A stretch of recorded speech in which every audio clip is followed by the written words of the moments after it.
Chapter 389. After a while, Duoli returned the crystal to Xiaofan. He was quite reluctant to give it back, as he felt that it would be much more convenient to have a glowing crystal at night, much more convenient than lighting a fire. More importantly, he had never seen it before. It was his first time seeing it, and he felt that it was very rare. "Xiaofan, where did you get this crystal?" Duoli asked curiously. "Yes, Elder Xiaofan, where did you find this stone? Can you tell us about it?" Even Tao Zheng and the others came over. Before this, they had never seen Xiaofan take out something like this. They had heard of glowing stones, but they had never seen one with their own eyes. It was said that the slave masters had some of these things, but they didn't know where they got them. Xiaofan took the crystal and said, "This stone." Everyone pricked up their ears. "I picked it out from the dried river that day." As he spoke, Xiaofan took the other 2 stones from the table and showed them to them. Because of the glowing crystal, the room seemed to be lit by a small table lamp, illuminating the 2 stones Xiaofan took out very clearly. "How is this possible?" Duoli exclaimed. "This is it." Tao Zheng picked up the other 2 stones. No matter how he looked at them, he couldn't see any difference between these 2 stones and the glowing one. Xiaofan nodded. "How did it change? Cut it open?" "No, it's useless to cut it open. As for how it changed, I actually don't understand it either," Xiaofan said. He really didn't understand, so naturally, he couldn't explain it to them. They asked a few more questions about the glowing stone. As the night deepened, Duoli and the others reluctantly left. After everyone left, Xiaofan had time to study the stones again. This glowing stone wasn't so bright during the day. At that time, it was placed. Xiaofan thought for a moment, his gaze sweeping across the table, then the window, and then outside. Yangguang? Or could it be that this stone only glows at night? Regardless of the situation, Xiaofan intended to try again. Weren't there still 2 more stones? He would find the answer if he tried again. Picking up one of the remaining 2 stones, Xiaofan mobilized the totemic power in his body. However, when the totemic power in his body was active, it was not the totemic flame that worked, but the light shield that covered the totemic flame. When the light shield lit up, even the totemic flames that had been rolling inside would appear much more subdued.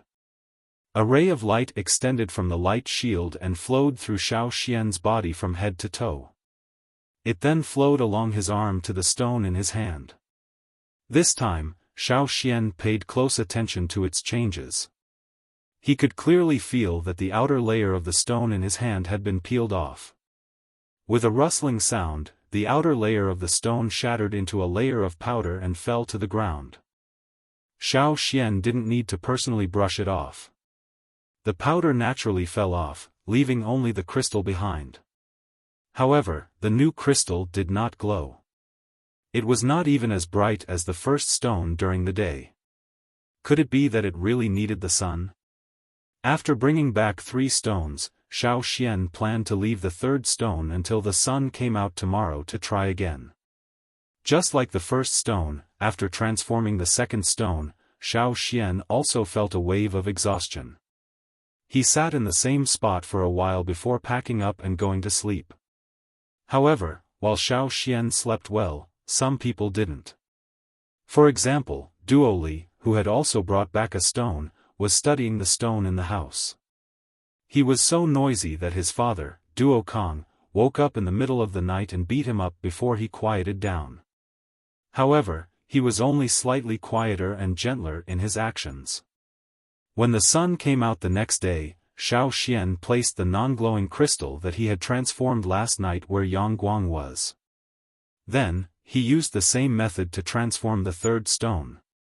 When Xiaofan tried the 3rd stone, it was under the sun.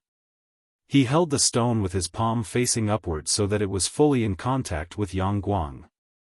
After the transformation, Xiaofan brought the stone into the house and closed the doors and windows to block out the light. Sure enough, the third stone was able to glow in the dark house. Although it wasn't very bright, it was much better than the previous two stones. The only difference was that it was in contact with more yang guang during the transformation. As for the stone that didn't glow last night, after Yang Guang placed it in the dark for a while, it shone brightly.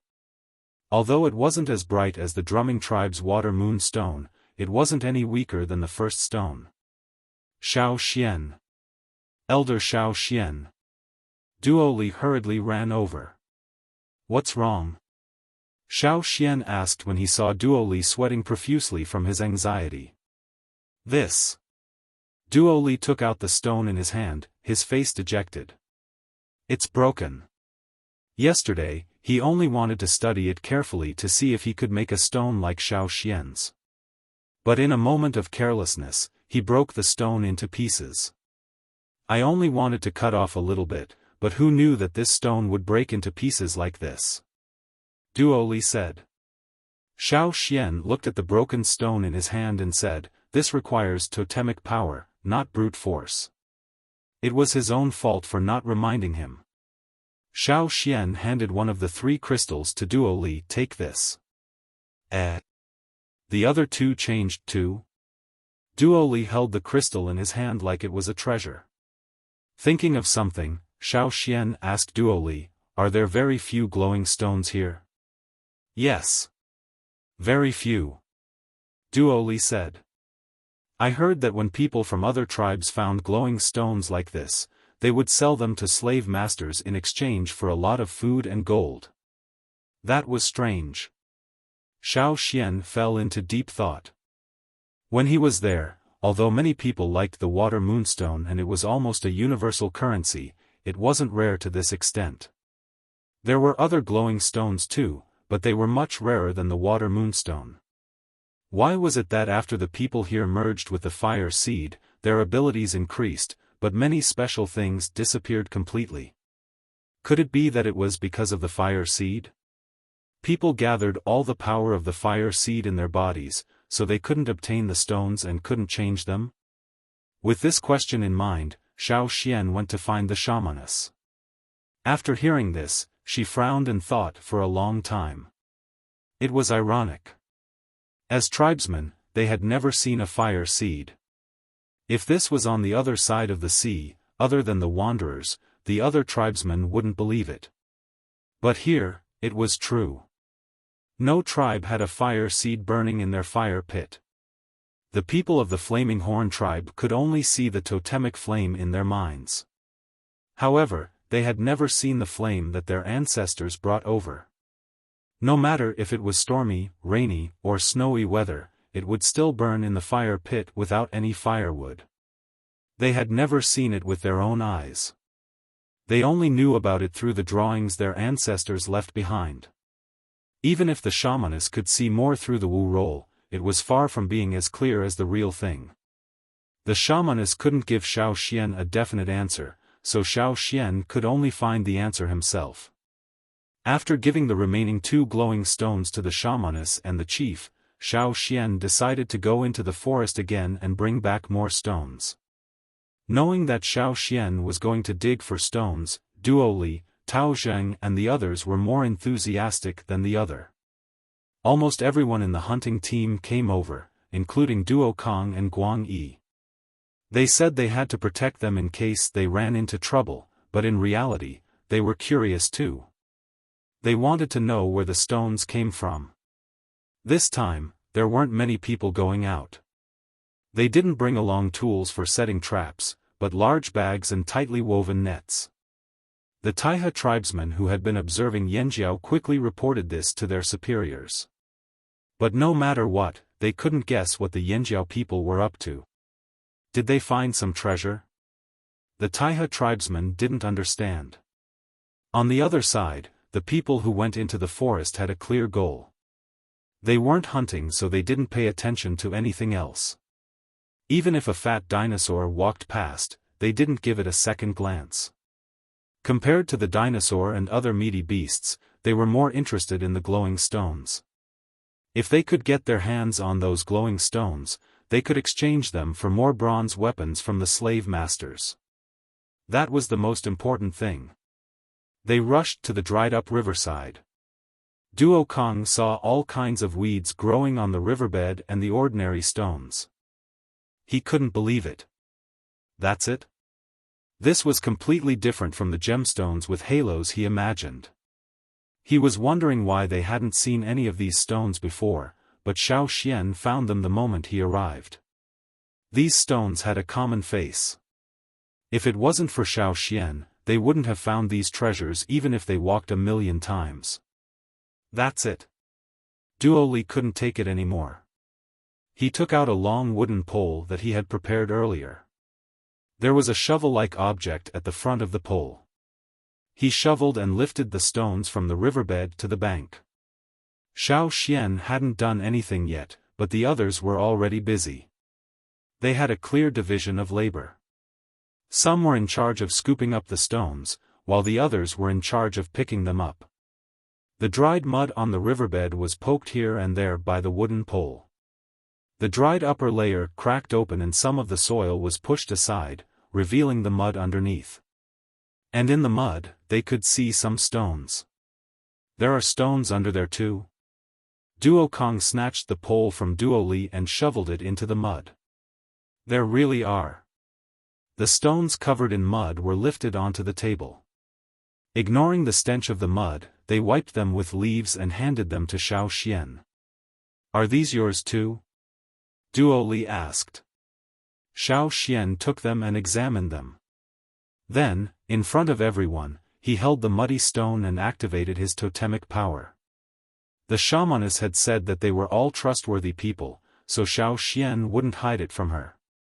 Plus, if everyone could have this skill, they would be able to produce more crystals. It would be a good thing for the flaming horns. Realizing what Xiaofan was about to do, everyone stopped what they were doing and stared unblinkingly at the small stone in Xiaofan's hand. They didn't want to miss anything. Even Guang Yi, who was usually serious, couldn't help but look curious. However, he wasn't interested in the stone in Xiaofan's hand. Instead, he was interested in the totemic power around Xiaofan. Xiaofan came from another Yanjiao tribe. The fire seed was still there. Guang Yi was curious about the differences between the two tribes. Chapter 390. Squeak squeak, the sound of something falling to the ground was heard. The muddy stone in Xiaofan's hand seemed to have been washed away by an invisible current. Starting from the top, the outer layer of the stone crumbled and fell along with the mud, revealing the smooth surface of the crystal. Duoli's eyes almost popped out. It looked like the crystal was wrapped inside the stone. As long as the stone was cut open, it could be seen. But he knew very well that if he cut open the stone, there would be nothing. The stone would even crumble into pieces. How is this possible? Duoli took the crystal from Xiaofan's hand and looked at it closely. There was still some mud on the crystal. He wiped it off with his hand and covered it with an opaque animal skin bag. There was indeed light, but it was not very bright. "We need to bask in the sun for a while," said Xiaofan. Oh. Okay, let's bask in the sun. Duoli held the stone and stood straight where there were the most Yangguang. Xiaofan couldn't stand it, so he said, "Just put it on the ground." After putting the stone where Yangguang was, Xiaofan told everyone to continue fishing for stones. They would leave immediately after they finished fishing. They could still make it back to the tribe before tonight. Knowing that this dry river was full of treasures, everyone became excited and sped up their actions. Xiaofan told them about the drumming tribe and the water moonstones. It was the first time they heard such a story. Everyone thought it was very strange. Was it caused by the fire seed?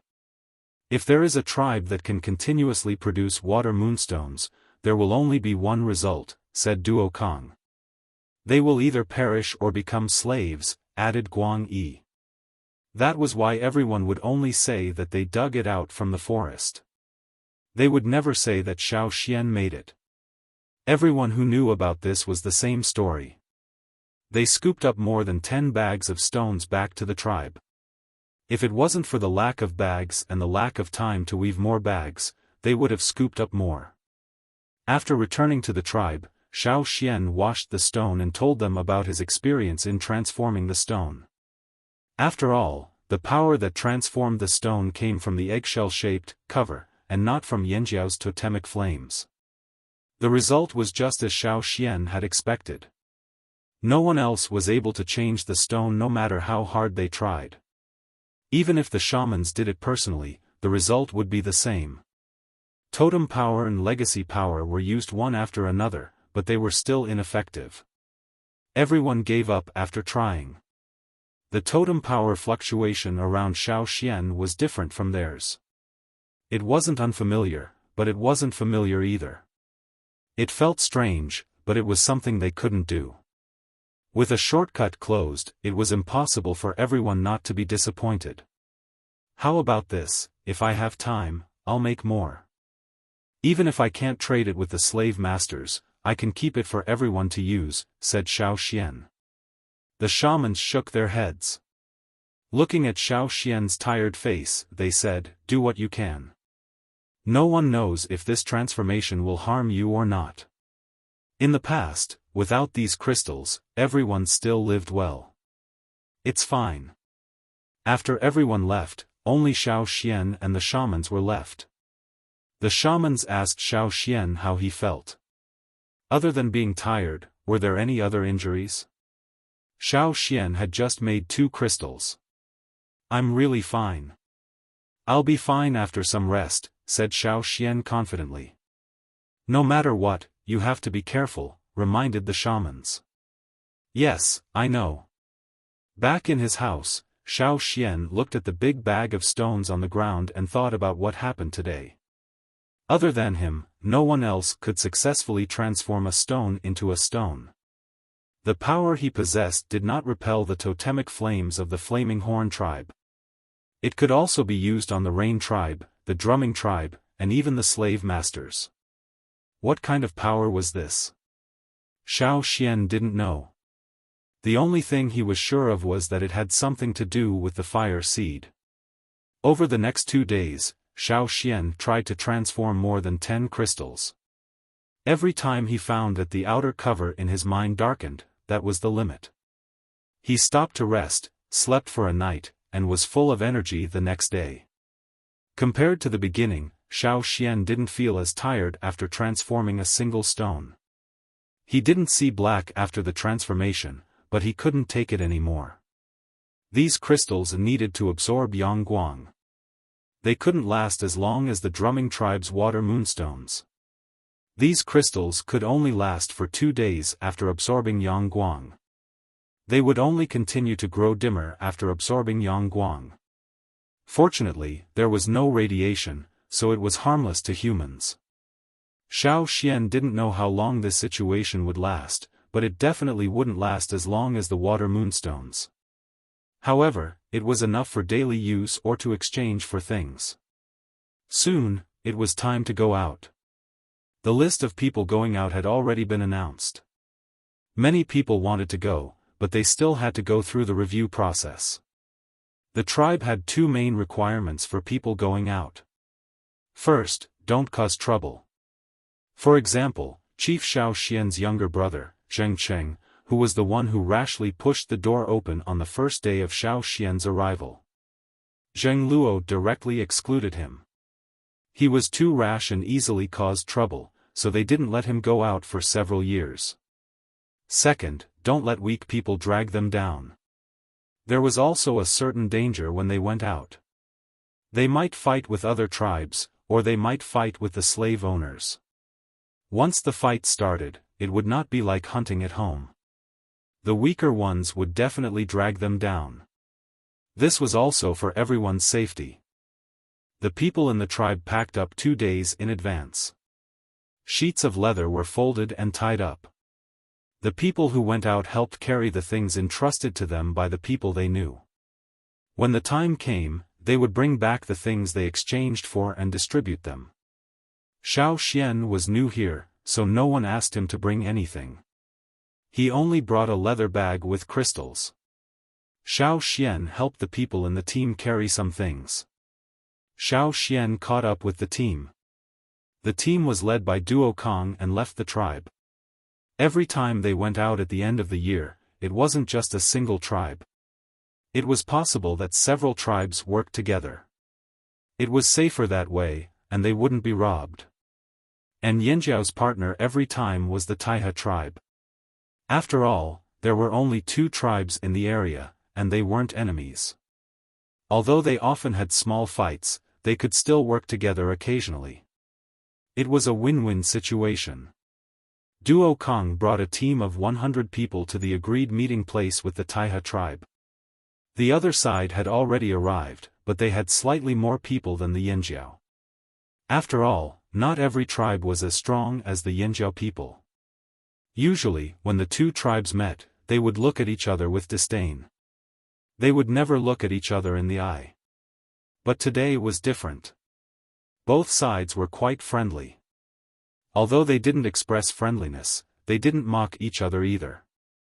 As for the Taihe tribe's evaluation, the shaman had told Xiaofan that the reason why the Yanjiao could get along with the Taihe tribe until now was because the Taihe tribe wouldn't stab them in the back. The Yanjiao people later took revenge on the tribes that had stabbed them in the back. They even forced a tribe that was originally nearby to leave. Only the Taihe tribe had cooperated until now. In the past 1,000 years, the 2 sides had even intermarried. Xiaofan saw a few familiar faces in the Taihe tribe's team. They were the people he had beaten up when he was chasing the long-clawed monkey in the forest. When they saw Xiaofan, they were already furious. When they saw Xiaofan smiling at them, they gritted their teeth. "What the hell are you smiling at?" Chapter 391. The teams of the 2 tribes got along peacefully along the way. Occasionally, they only communicated with their eyes. At most, they bared their teeth and did not directly quarrel. Even those who had been holding their breath and staring at Xiaofan did not directly get angry or provoke Xiaofan. In both teams, everyone was very restrained, and those who did not know how to restrain themselves were not allowed to follow them out. The people of the Taihe tribe were sizing up Xiaofan, a relatively unfamiliar companion. After all, every time they went out in the past, the candidates were about the same, and they did not change many people. Everyone was very familiar with each other. Even Guang Yi could recognize some of them because he often saw them and got along for a long time. He could always remember some of their characteristics, not to mention the people of the Taihe tribe. However, the Yanjiao side did not pay attention to the Taihe tribe's sizing up eyes. As Duo Kong walked, he introduced Xiaofan to Amba City, which they often went to. There were 6 major cities here, which once belonged to the 6 tribes of Ji, Chaoqiu, Yi, Feng, Mu, and Amba.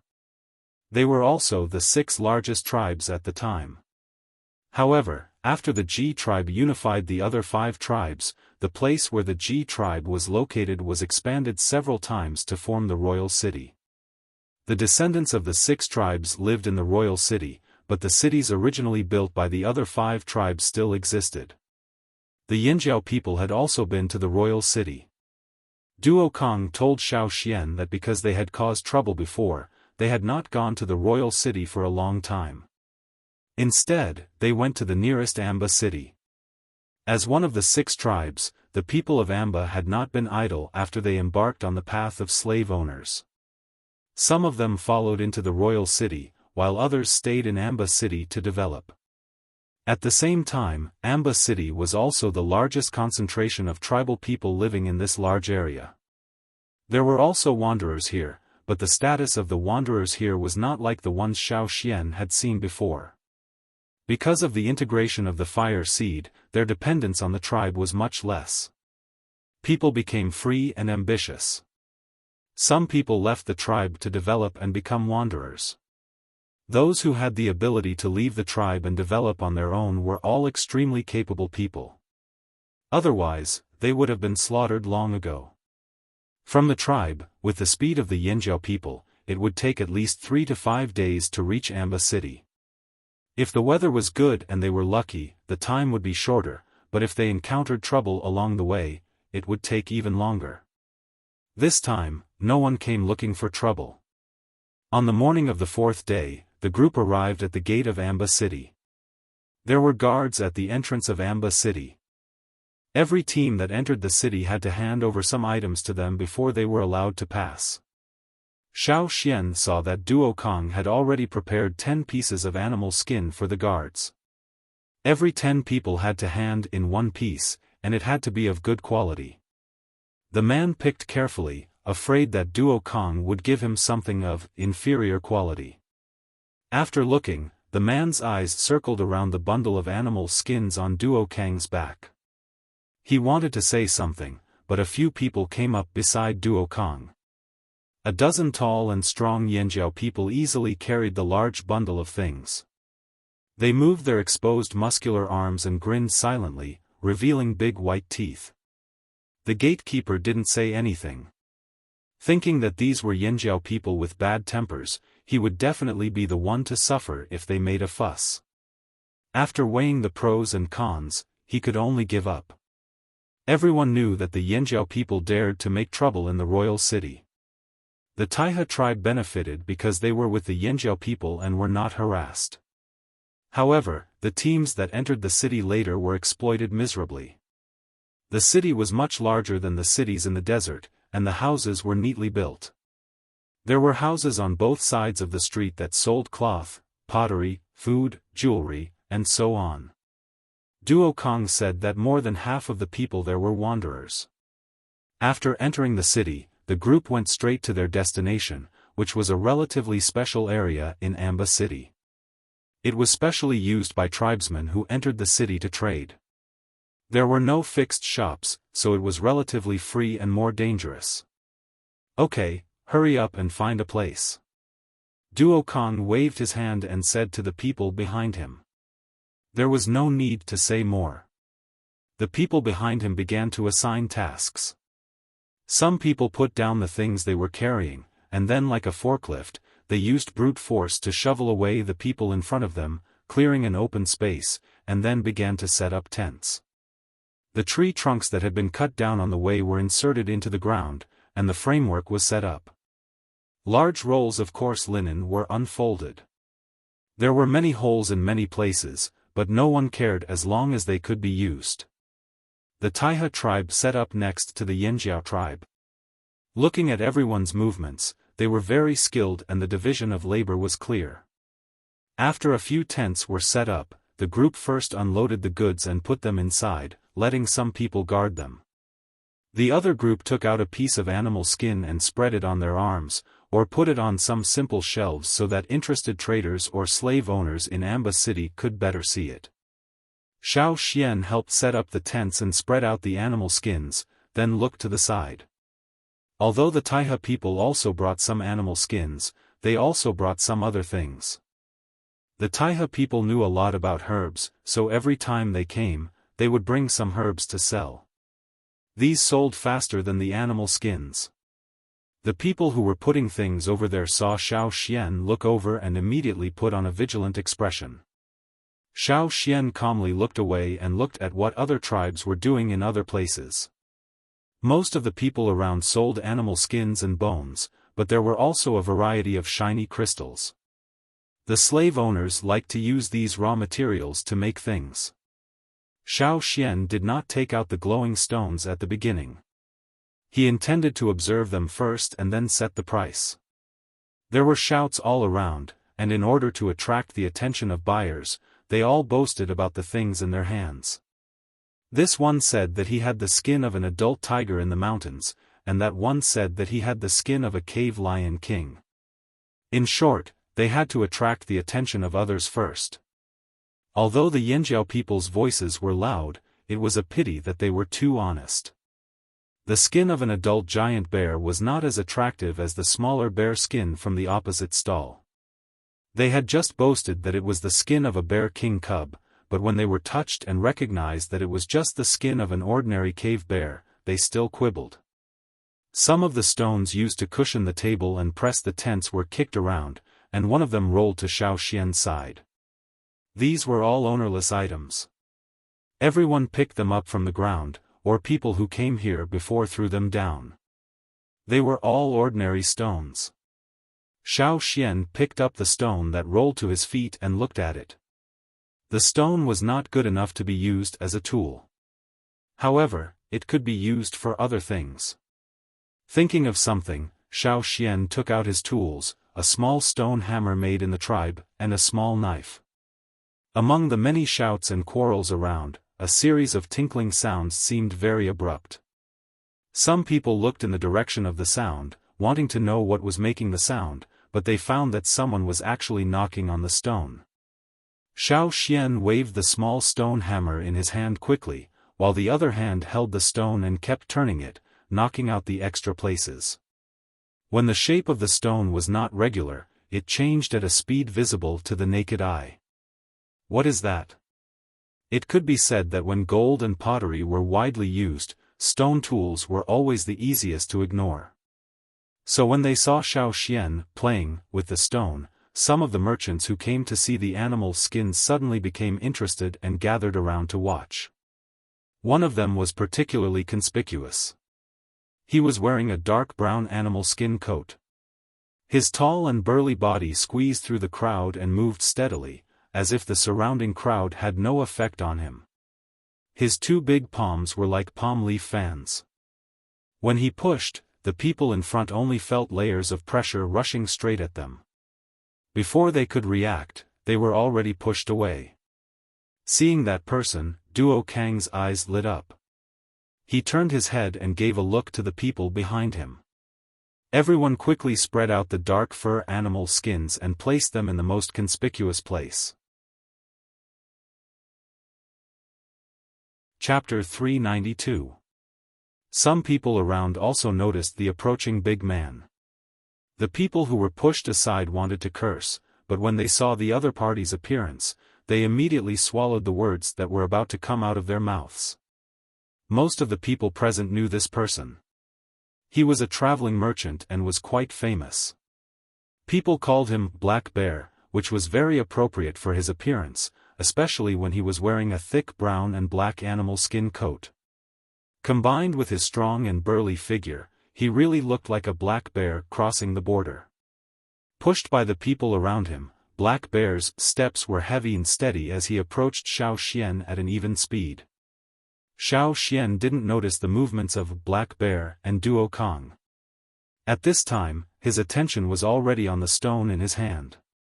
He knew that some people had been attracted around him, and more than he expected.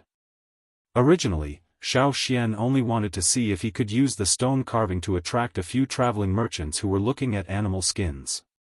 Even if he couldn't attract them, when the stone carving was done, the carving could be placed here as an advertisement. There would always be people who would be curious. After all, no one around used this method.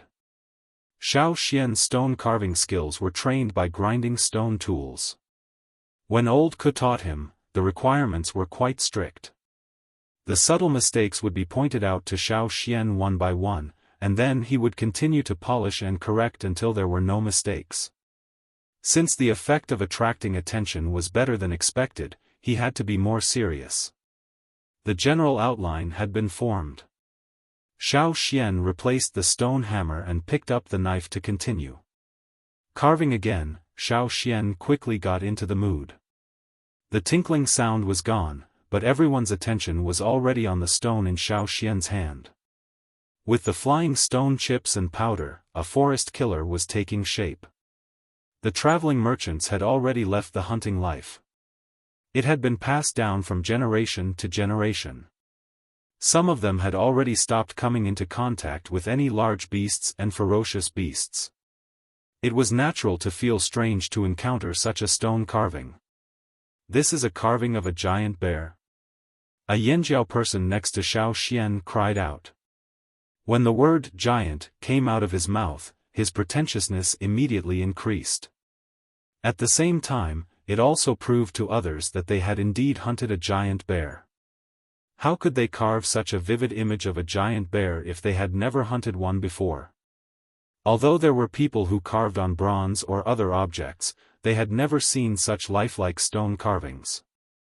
This stone sculpture was very small, but one could feel the ferocity of a ferocious giant bear roaring in the deep mountains and forests. Before the stone sculpture was finished, someone asked, "How do we exchange for this stone sculpture?" Tribesmen usually asked to trade directly. Most of the people around were merchants, so they knew the tribesmen's requirements very well. Some people even took out a copper knife and wanted to use it to trade. When the others saw this, those who had the same idea also moved. They took out a knife that was slightly bigger than the person in front of them and went directly to Duo Kong to negotiate. The people here were smart enough to know that the leader of the Flaming Horn tribe was Duo Kong, who was standing next to them. If they wanted to negotiate, they would have to talk to the person with the most authority. As for the kid sculpting, he had to listen to the leader. So, the people who thought they were smart directly targeted Duo Kong. Black Bear, who had already walked in front of Xiaofan, did not speak. His eyes were fixed on the stone sculpture in Xiaofan's hands that was about to be completed. A stone sculpture could transmit the sculptor's consciousness. Looking closely, Black Bear could see that this small stone sculpture was actually transmitting a wild and violent aura. It really was like a giant bear waving its giant paws and roaring in the forest. If Xiaofan was carving other beasts, Black Bear would not be so serious. It couldn't be helped. Who told him to like bears? Their ancestors worshipped bears and worshipped the strength of bears, but at the same time, they also worshipped the warriors who hunted bears as fierce warriors. Now, the tribe had become a caravan, and they rarely had the opportunity to go into the forest to hunt giant bears. However, their obsession with bears was still passed down. The symbol of their caravan was the totem, the bear. From the moment he saw the stone sculpture in Xiaofan's hands, Black Bear's eyes could not move away. "I want 20 pieces of animal skin," Black Bear said. Compared to the others who directly negotiated to buy the stone sculpture, Black Bear's words were more tactful. Duo Kong, who was chatting with a few people, heard this and immediately called for people to count the beast skins. He even chose the best quality ones. Black Bear's reputation was not bad. No matter what his style was in other matters, at least he was very honest when it came to trading. He would not be stingy when it came to trading. There were large pieces of animal skin, but generally speaking, there was no need to specifically mention large pieces of animal skin. Basically, they were talking about small pieces of animal skin. Fearsome beasts were huge, and if a piece of animal skin was too big, it would not be easy to sell. Everyone bought it back to make clothes, so they did not need such a large piece. Therefore, there were small pieces of animal skin. As time passed, everyone formed a consensus. There was a fixed standard, and the size of the animal skin was similar. It was as if they had formed a set of quantitative units. The toll paid to the gatekeeper when they entered the city was a unit of cut animal skin. After the 20 pieces of animal skin were sorted out, Duo Kong had people stack them up and pass them to Black Bear. After checking the animal skin, Black Bear looked at Xiaofan. "How about 20 pieces of animal skin and the stone sculpture for me? I can compensate for it with gold." The gold that people here talked about mostly referred to bronze, which was also the target of Yanjiao people. At this time, Xiaofan's sculpture was just finished. Hearing Black Bear's words, Xiaofan blew away the stone fragments on the stone sculpture and looked up at Black Bear.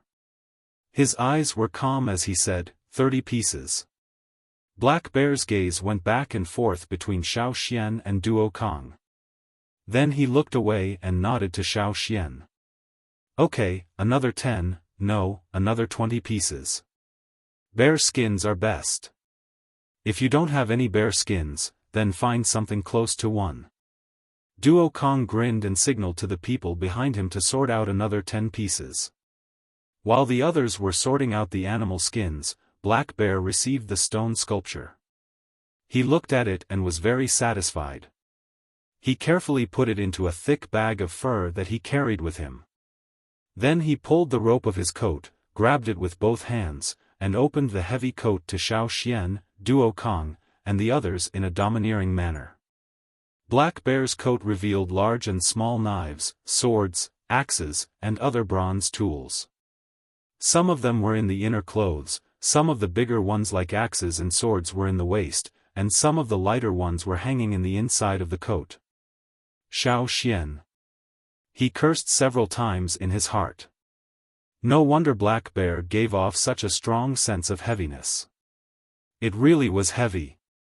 How could it not be heavy when carrying so many things? How was this a bear? It was practically a human weapon carrier. However, this also proved that Black Bear was indeed strong. To be able to carry so many things around every day and still live until now, without enough strength, there was no way he could have survived. Duo Kang's eyes lit up.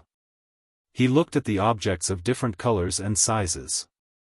He raised his hand and pointed at a few of them. Some were big, some were small. How many things could be exchanged for 40 of those animal skins, and what quality they could be exchanged for, Duo Kong knew in his heart. When the two sides finished trading, the people around them started clamoring to trade with them.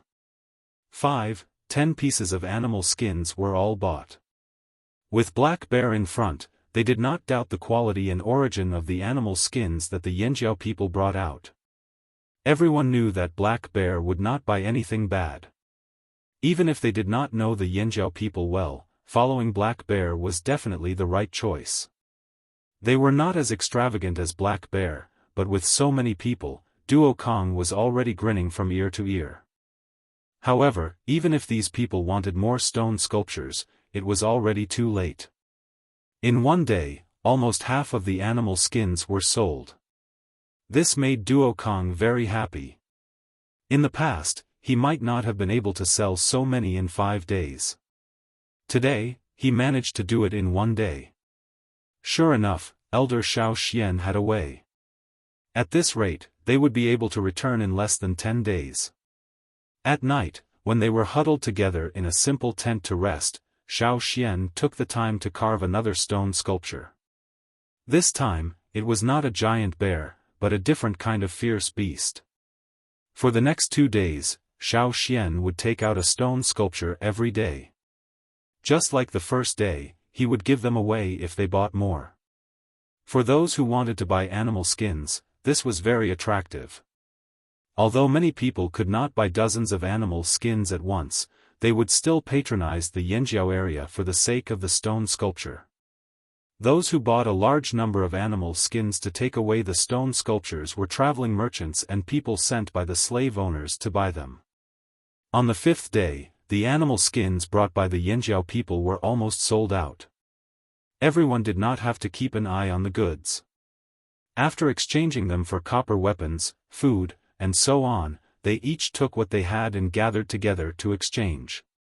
The people of the Taiha tribe were quite envious. This time, because they had brought some relatively rare herbs, they were selling things much faster than before. But no one expected that Xiaoxian would appear in Yanjiao. Without a big order, Xiaoxian no longer carved. Seeing that there were not many things to sell in Yanjiao, he took out his own stones. For this reason, he had asked people to help look after them yesterday and let these stones shine in the sun all day. Now, as long as he took them to a slightly darker place, he could see the obvious light on the stones. In the past few days, more and more tribesmen came to Amba City. The surroundings were full of shouting and quarreling, competing to see whose voice was louder and whose was louder. From time to time, people could be seen being sent flying. Xiaoxian did not compete with them in terms of voice. Instead, he made a wooden sign with words written in bright plant pigments, a new gem that glows in water, water sun stone. The drumming tribe's crystal stones were produced during the full moon and were called water moon stones. Xiaoxian made this one to absorb the Yangguang, so he changed the moon to sun. The wooden sign was supported by a long pole and inserted next to it. There was no need to shout, just directly waiting for people to come. Xiaofan had people turn the wooden sign every once in a while to change the direction so that people in other directions could also see the words on the wooden sign. New things were always full of attraction. Just now, there were tribesmen who were glad that Yanjiao was finally deserted. Who would have thought that not long after, they would see a large number of people rushing to Yanjiao? There was no way around it. It was just that the sign erected there was too eye-catching. Chapter 393. As soon as Xiaofan took out the stone, it attracted a lot of people's attention. The words on the wooden sign were simple and clear, so many people didn't look at anything else and went straight to the Yanjiao area. What is it? It's glowing? It can't be nonsense, right? That seems to be the place where the Yanjiao tribe is. Their animal skins were selling well before. Let's go and see if it's real or fake. No matter what their opinions were, curiosity had already risen in their hearts. They would rather waste more time than miss out on any possible rare item.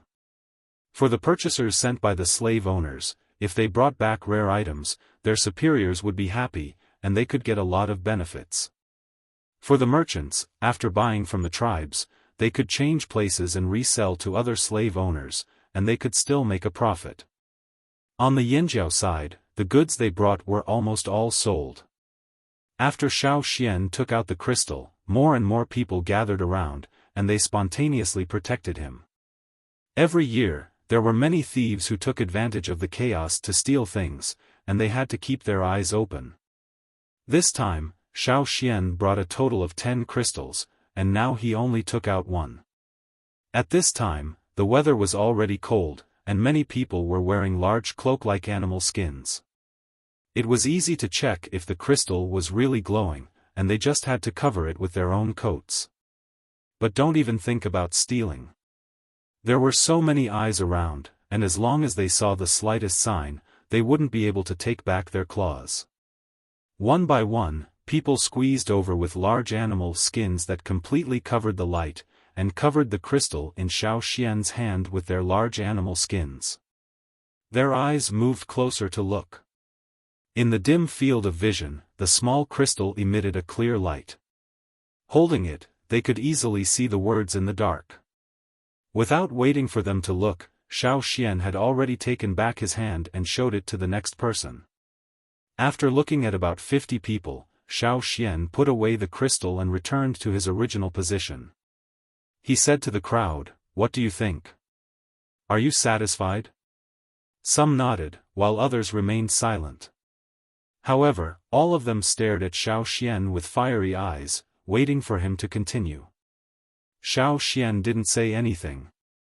Duokong took over the mission, but he didn't tell the whole truth. He only said that they found this crystal when they were hunting fearsome beasts. They dug it out from the bottom of a river that was connected to the sea.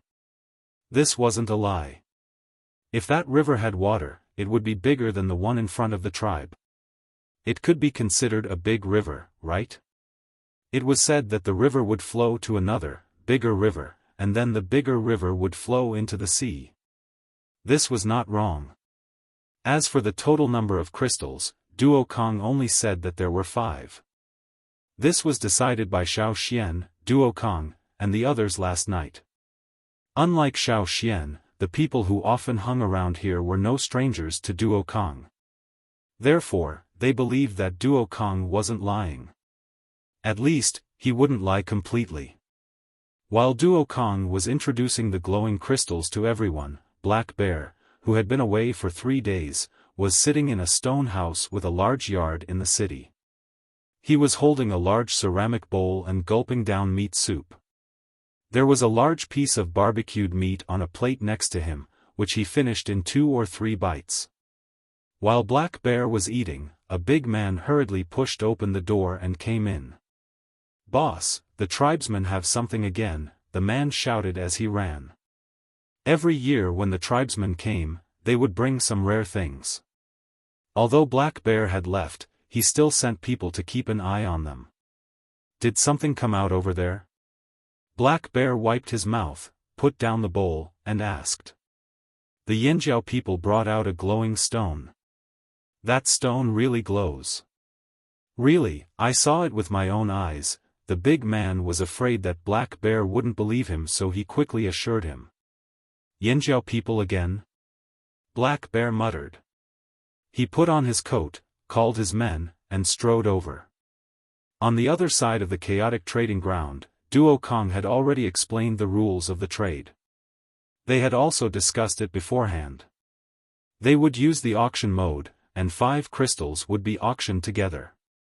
This kind of crystal would definitely attract more attention. If they split the auction, the longer it dragged on, the more disadvantageous it would be for them. They might be able to get more benefits, but the risk was too great. It was better to end this quickly and leave as soon as possible. Duo Kong had already discussed it with the Taiha people. In order to let the Taiha people pack up early, Duo Kong had also given them some grains. Duo Kong took out a bronze sword that was as long as an arm. They had all been trading for a long time, so they could tell the value of this sword at a glance. Duo Kong used this as the starting price and let the others start bidding. 1 sword and a bag of grains. 2 swords. 2 swords and 5 animal skins. What, you don't want animal skins? Then let's have the grains. I promise they were just harvested this year. 2 swords and 10 bags of grains. 3 swords. Hearing the atmosphere getting hotter and hotter, and the bids getting higher and higher, Duo Kang's heart was blooming with joy. Boss, should we also fight for it? The people beside Black Bear were anxious. That kind of crystal, even if it was 5 bronze swords, it was still worth it. Once they reached the royal city, they just needed to resell and they could get even more. Black Bear's gaze swept over Xiaofan and Duo Kong. He was about to call out a price when he heard an arrogant voice shout, "A bronze cauldron." Just as everyone was shouting with the unit of measurement that Duo Kong had given, a cauldron suddenly appeared in the midst of all the swords. It was very abrupt, like a group of pigs that suddenly screamed like a chicken being slaughtered. Whoosh! A path was forcibly broken through the crowd. 4 tall men with strong muscles opened the way in front, followed by a young man wearing a silver-gray animal skin coat. There were other people around him, and the most conspicuous one was the person standing next to him, carrying a heavy object. Every step he took left a clear footprint on the ground, and his bulging meridians pulsed like dragons, as if he was withstanding an enormous pressure. On his back, there was a heavy object wrapped in cloth. A cauldron? Everyone only felt the ground under their feet shaking with the other party's footsteps. Bang! The heavy cauldron was put down not far from Xiaofan and Duo Kong. When it landed, it made a muffled sound with metal trembling. The people who heard it felt as if their hearts were shaken to their throats. That is, someone guessed the identity of the young man. To be able to appear in such an arrogant manner, it was naturally a slave owner in Amba City, and his status was not low.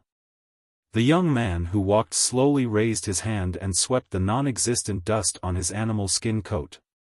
In a tone of charity, he said to Xiaofan and Duo Kong, "A copper cauldron.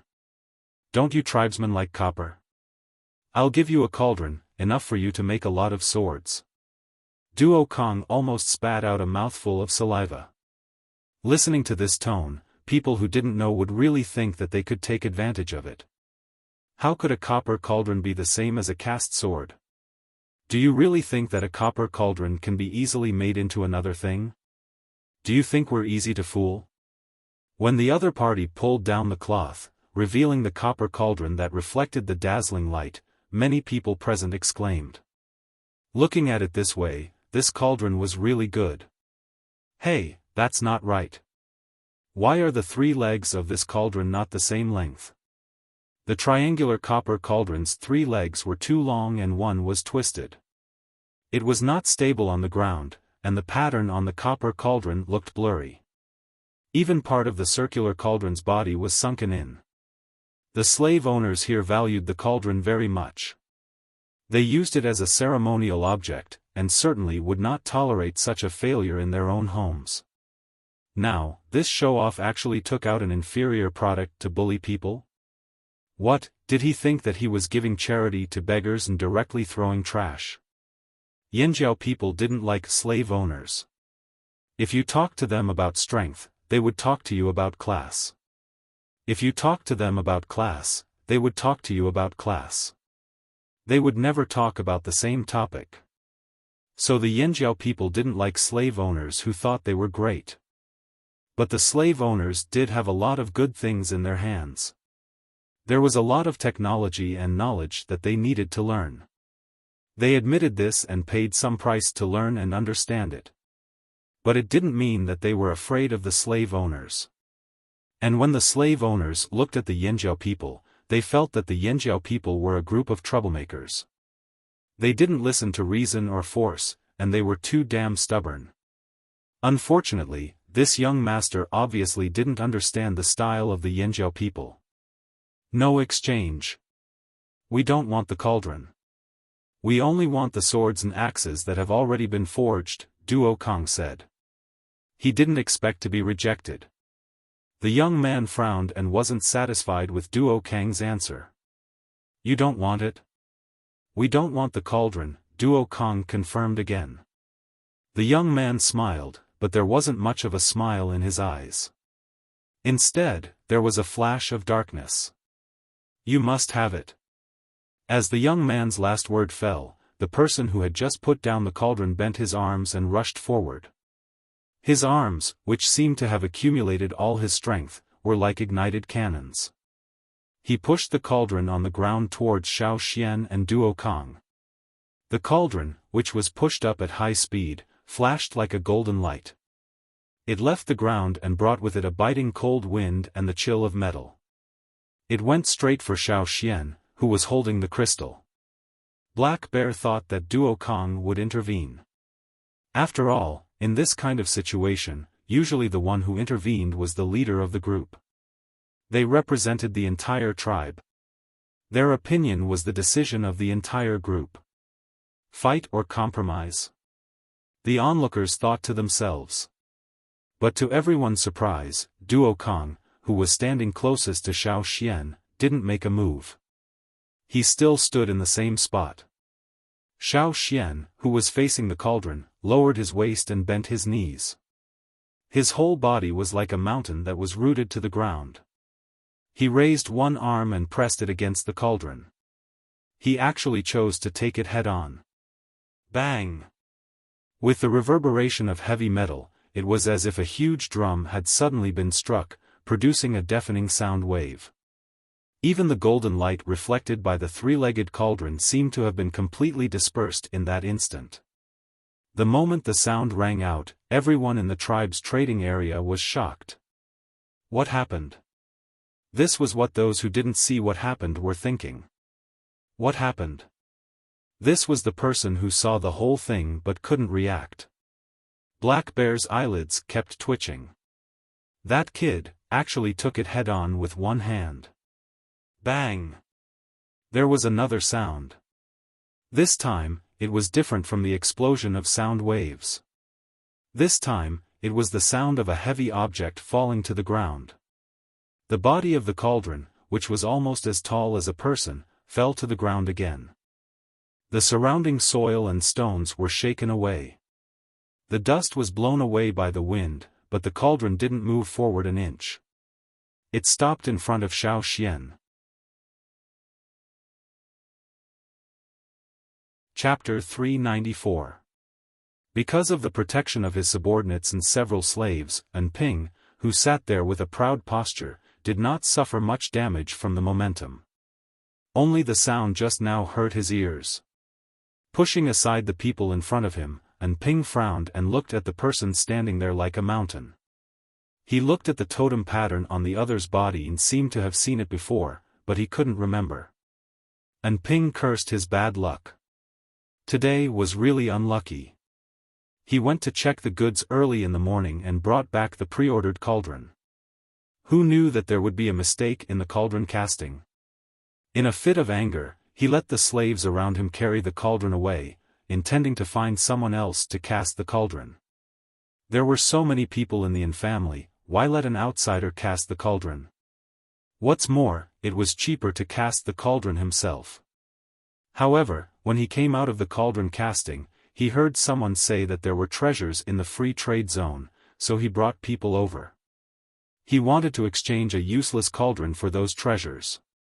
Not only could he get rid of the failed product, but he could also show his generosity. If the other party did not give him face, he would use force. Who would have thought that such a situation would occur? What were the people around him saying, Yanjiao tribe? The name was a bit familiar. Meeting that pair of eyes, Ping actually felt a sense of fear. Ping had no choice but to look elsewhere, but his neck seemed to be particularly stiff when he turned around. Xiaofan, who had been sitting there, had stood up because of the cauldron. At this time, the hand that blocked the cauldron was still on the body of the cauldron. His feet were apart, his knees were propped up, and his body was slightly crouched. He stood there steadily, giving people the feeling that a sleeping beast had opened its eyes after being provoked. Savage like a beast, this was the evaluation of the people of Amba City who lived in remote places. The Yanjiao tribe in front of him was also the same in Ping's heart. And in Ping's eyes, the moment this savage beast woke up, a powerful aura erupted from its body. That was not the power that an ordinary, savage beast could produce. That ferocious aura that rampaged just now was something that no one present could ignore, no matter how slow they were. Tricky. That was Ping's thought at the moment. After the silence, there was a burst of noise. They thought that the person in charge here was Duo Kong. Even if it wasn't Duo Kong, it would be Guang Yi. They didn't expect it to be the young man who took out the gem. Who is that person? Are all the young people in Yanjiao so powerful? Hee, look at that city guy's expression. I wonder if the two sides will really start fighting. It's good to fight. We can take advantage of the opportunity to pick up some good stuff. I heard that the Yanjiao people got a lot of good stuff these days. Although many people had other thoughts, they knew to keep their voices down and not say it out loud. They just kept their eyes fixed on the movements on the field, waiting for the opportunity to explode. Ping's eyelids trembled slightly. For a moment, he really didn't know what to say. The people around Ping rolled their eyes and immediately seized the opportunity to stand up, wanting to leave a good impression in front of Ping.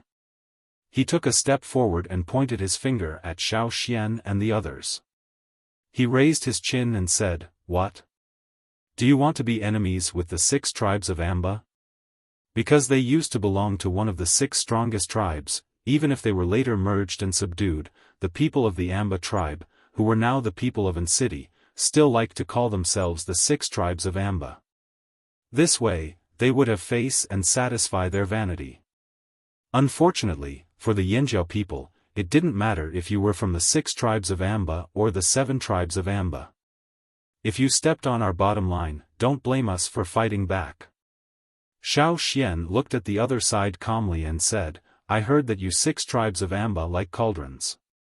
We'd better not take what you love. This cauldron is yours. It was clearly an ordinary-looking hand. Compared to the enormous cauldron, it was so tiny. However, the scene from before gave people the feeling that the entire cauldron was enveloped by this hand. At this moment, it was the same. Bang! As the hand on the cauldron retracted and slapped, there was another sound of metal trembling. It was heavy with a high-pitched sound and unrestrained murderous intent. Once again, it resounded throughout the entire free trade zone.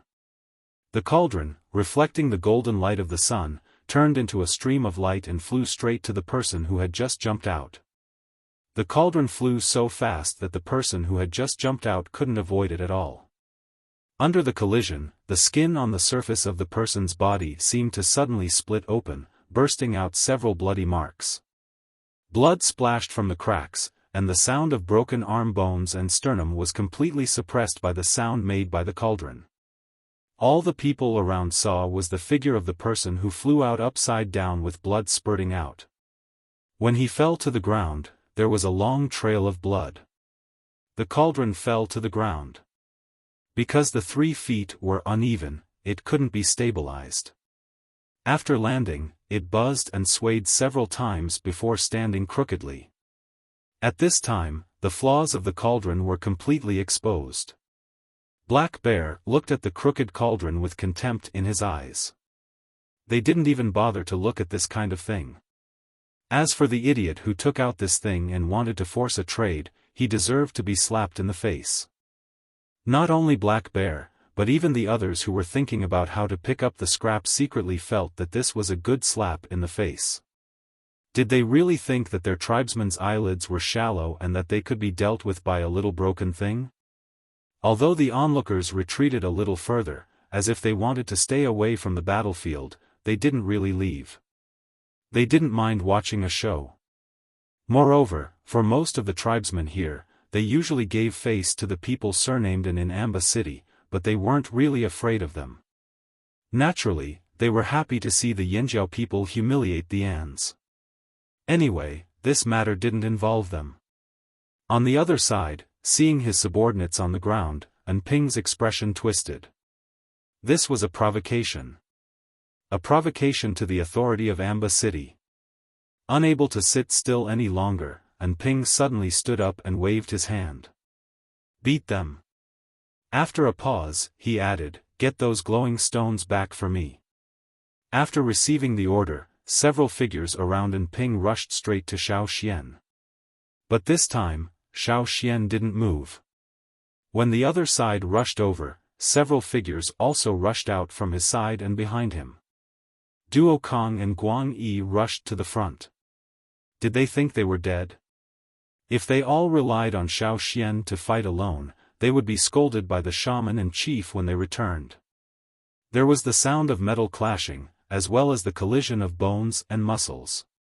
Fists and feet collided, and with the sound of bones breaking, a figure smashed to the ground. Puff puff puff puff, another sound of people falling to the ground rang out one after another. Ping's twisted face became even more ferocious with these sounds, but he didn't have the guts to fight personally. After smashing the last person who rushed out to the ground, Duo Kong and the others returned to their own camp and stood around Xiaofan. Duo Kong took out an axe that he had exchanged not long ago and threw it to Xiaofan. Xiaofan caught the axe and turned the handle between his fingers. Then he held the handle firmly in his palm and looked at Ping and the others not far away. Without the paint, the flame-like totemic patterns on their bodies were fully displayed. If there was only one beast that had just woken up from a deep slumber, now there was a group of beasts.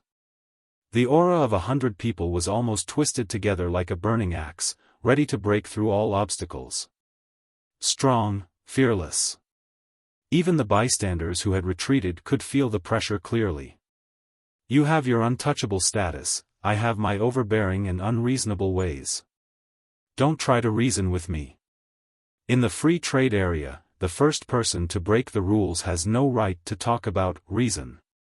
No matter what, the Yinjiao people's bottom line was always very clear. You want something? Alright, just do as we say. Take out as much as you need, not a single one less. Otherwise, we'll beat you up. There was a sense of anxiety in the air. Even the onlookers didn't dare to make a noise. At this time, a clear voice suddenly came from outside the crowd. What's going on? As the voice fell, the crowd parted to form a path. Unlike Ping, the person who appeared at this time wasn't so ostentatious, but he was more eye-catching. Many of the tribesmen in the trading area knew him. Ping gave people a sense of vanity, but the person who appeared at this time had a noble aura. This was a member of the main bloodline of An City. Hearing the voice, Ping's face suddenly changed. He put away his other expressions, and his eyes were filled with panic and fear. But thinking about it, what did he do wrong? How could the tribesman not be willing to take advantage of him? Thinking of this, Ping quickly walked towards that person. Seeing the other person's gaze, Ping shrank his neck and continued to complain. The first thing he said was, "Those barbarians," not only the Yanjiao people, but also many of the tribesmen who were watching the show, raised their eyebrows. Barbarians? At least I abide by the basic rules here. What about you guys? Do you think I won't show you how barbaric I am? Yen stood there quietly, listening to Ping's complaint. His expression didn't change, and he didn't interrupt. Instead, he stretched out his palm. It didn't seem to have any offensive power, but when it hit Ping's body, Ping directly spat out a mouthful of blood and flew out. The crowd watching the show hurriedly made way for Ping to fall directly to the ground. If it weren't for Yen here, they would have stepped on him a few more times. Yen looked down on what Ping did. He only felt that how could city raise such an idiot? Fortunately, they were in charge of this branch. As for the other branches Ping belonged to, those who could raise idiots were naturally a bunch of idiots and trash. Yen looked down on them even more. Yen knew that the tribesmen in the trading area were angry, so he simply used Ping to appease the tribesmen in the trading area. Looking at the people around him, sure enough, after seeing Ping get beaten, the anger on their faces faded a lot. Looking around with a faint smile, Yen said in a clear voice, "My city also follows the rules. Since we provide a place for everyone to trade, naturally we will abide by these rules." After he finished speaking, he looked at Xiaofan and the others. He waved his hand to have people bring over a large box. Yen said, "That crystal stone, I will pay 5 swords and 5 bags of grains. Is there anyone else who wants to increase the price?" The surroundings were quiet. Even if they weren't convinced, after thinking about it, they still gave up. First of all, they really couldn't afford the price city offered. Second of all, they didn't want to compete with the young master of city. This young master still followed the rules, so they also gave him face. Black Bear's eyes flashed with ridicule when no one was paying attention. Rules? Rules my ass. Chapter 395. Duo Kong looked at Xiaofan, and when he saw Xiaofan nod, he went over to count. Xiaofan also took out the 5 crystals. "In that case, these things are naturally yours." Yen smiled, and the anxious atmosphere from before dissipated. Letting people take the crystals away, Yen also let people drag the cauldron that was standing crookedly on the ground. "This cauldron is a gift to you as an apology." Although the cauldron was a failure, it was still bronze after all. If it was not satisfactory as a weapon, it could be used to make other things. Even Black Bear felt that this gift was good. Duo Kong naturally felt that this gift was very cost-effective, but it also depended on Xiaofan's thoughts. Young people were, after all, impetuous. Sometimes, in order to fight, it was understandable that they did not want the benefits in their hands. Unexpectedly, Xiaofan smiled and did not refuse. "Thank you." After the two sides completed the transaction, Yen left with his people, and the trading point returned to its previous state. However, those who wanted to take advantage of the situation were quite disappointed. They regretted that they did not fight. The people of the Yanjiao tribe packed up their things and left amidst the discussion of the people around them. The people of the Taiha tribe also left. This was something they had arranged long ago. On the other side, the people around Black Bear watched the Yanjiao people leave. They raised their thick fingers and pointed in the direction the Yanjiao people left. "Boss, should we follow them?" "Of course. I don't believe that's all they have." Black Bear grinned. The people of the Yanjiao and Taiha skillfully left Amba City, took care of a group of followers, and then quickly left along the road they came from.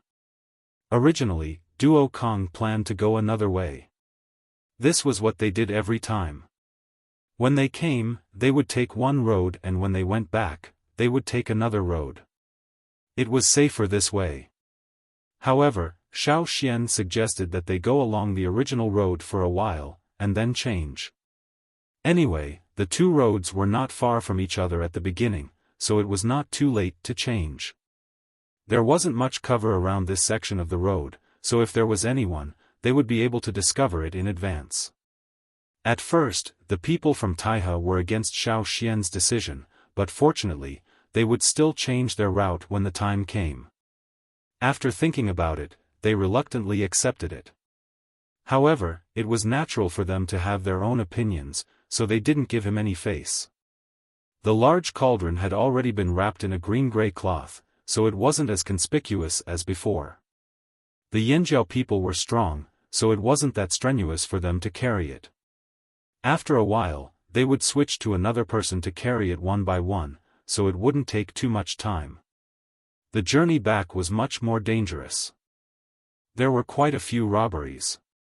Previously, when they saw the Yanjiao people picking up good stuff, there were already quite a few groups who wanted to rob them. This time, no one held back. Those who needed to be killed were killed. So, a slight sound was heard. More robbers? Everyone was on high alert. Xiaofan smiled when he saw the approaching figure. "They're finally here," Xiaofan said. "You knew we were coming?" Black Bear asked doubtfully. "I guessed." Xiaofan didn't say anything else. He had only noticed Black Bear's gaze when he was leaving, and based on other people's evaluation of Black Bear, he had made a final guess. That was why he had everyone follow the original path. The danger level of this journey was not high, and if no one came after this journey, they would switch to another path. Black Bear's thick eyebrows twitched, then he laughed loudly. "You Yanjiao people are really interesting. If they could guess that he was coming, then they could definitely guess something else." The Yanjiao people were smarter than he thought. Seeing that it was Black Bear, the others relaxed slightly. Duo Kong walked up and asked, "Could it be that you still want to trade with us?" They had left in a hurry, so they still had some things that they hadn't sold. There were even more people from Taihe left. Hearing this, they looked at Black Bear expectantly. "That's right," Black Bear said in a rough voice. "I know you still have those glowing crystals. I'll trade with you at the same price as an yen. How about that?" Seeing Xiaofan nod, Duo Kong was happy. When he heard that Black Bear would buy all of their remaining goods, Duo Kang's eyes narrowed into slits. The people from Taihe were no longer angry.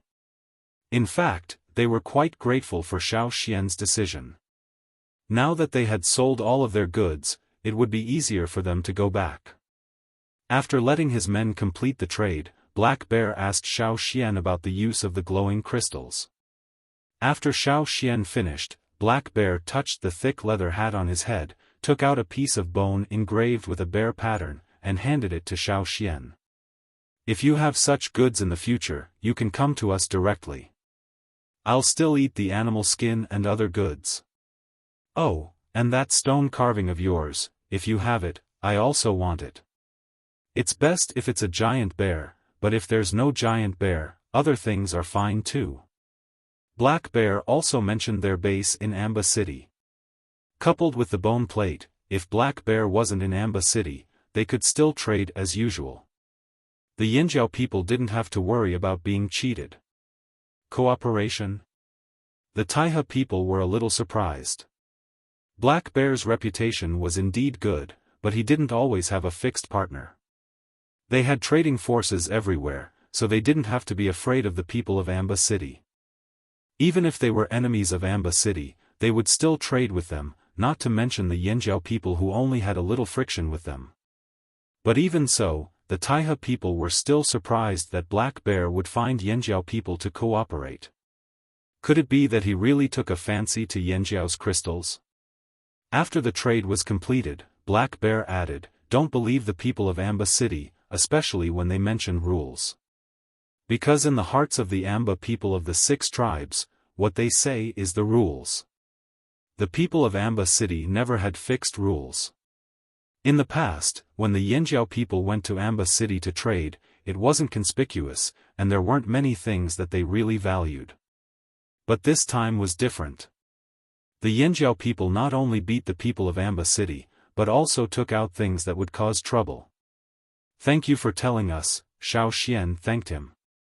"Even if I didn't tell you, you would still be on guard." Black Bear's eyes swept over a large wooden box next to Xiaofan. "Can I know what's inside?" Just now, when Xiaofan moved the box, he heard a little sound. It wasn't the sound of metal, but more like the sound of stones colliding. Could it be that there was still something good that hadn't been taken out? As a businessman, sometimes his curiosity was still very strong. Otherwise, how could he smell a business opportunity? "Those are not things for trade." Xiaofan refused. With that said, Black Bear was even more curious. He pestered Xiaofan for a while, promised some other benefits, and took out some small bronze objects as gifts. Only then did he let Xiaofan open the box. When he saw the things inside, Black Bear was stunned for a moment, then burst out laughing. Then, in a good mood, he called his men to leave. The people of the Taiha tribe, because of their angle, did not see what was in Xiaofan's box. What was inside was not the things that Xiaofan exchanged with the crystal stones. Naturally, it was something else. What was it? Ignoring the curious gazes of the people of the Taiha tribe, Xiaofan packed up his things and planned to set off again. The person he was waiting for had arrived, so it was time to change his route. With Black Bear as a partner, the Yinjiao people would not have to worry about being rejected by the people of Amba City when they brought things to trade.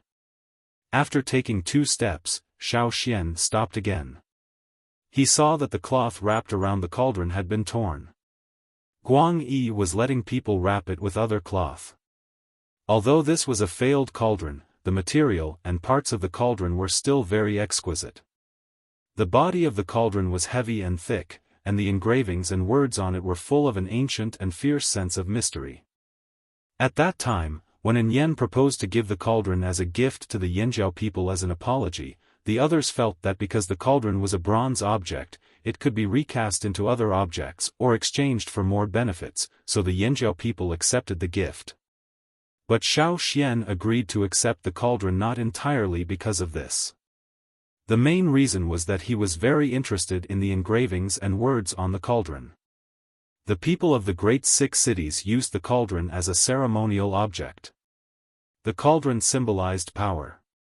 Whether it was a major celebration or a reward for people, many times they would record some more special things on the cauldron, representing different meanings. And Xiaofan was interested in this.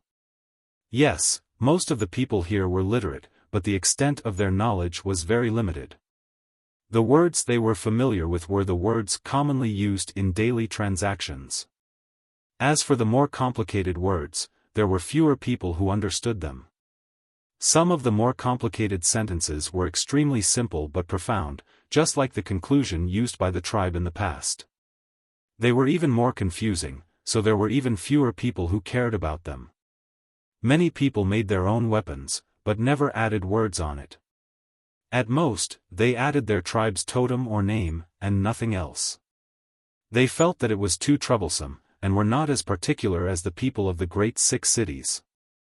Not only did they add words, but they also drew a lot of other patterns that were superfluous to them.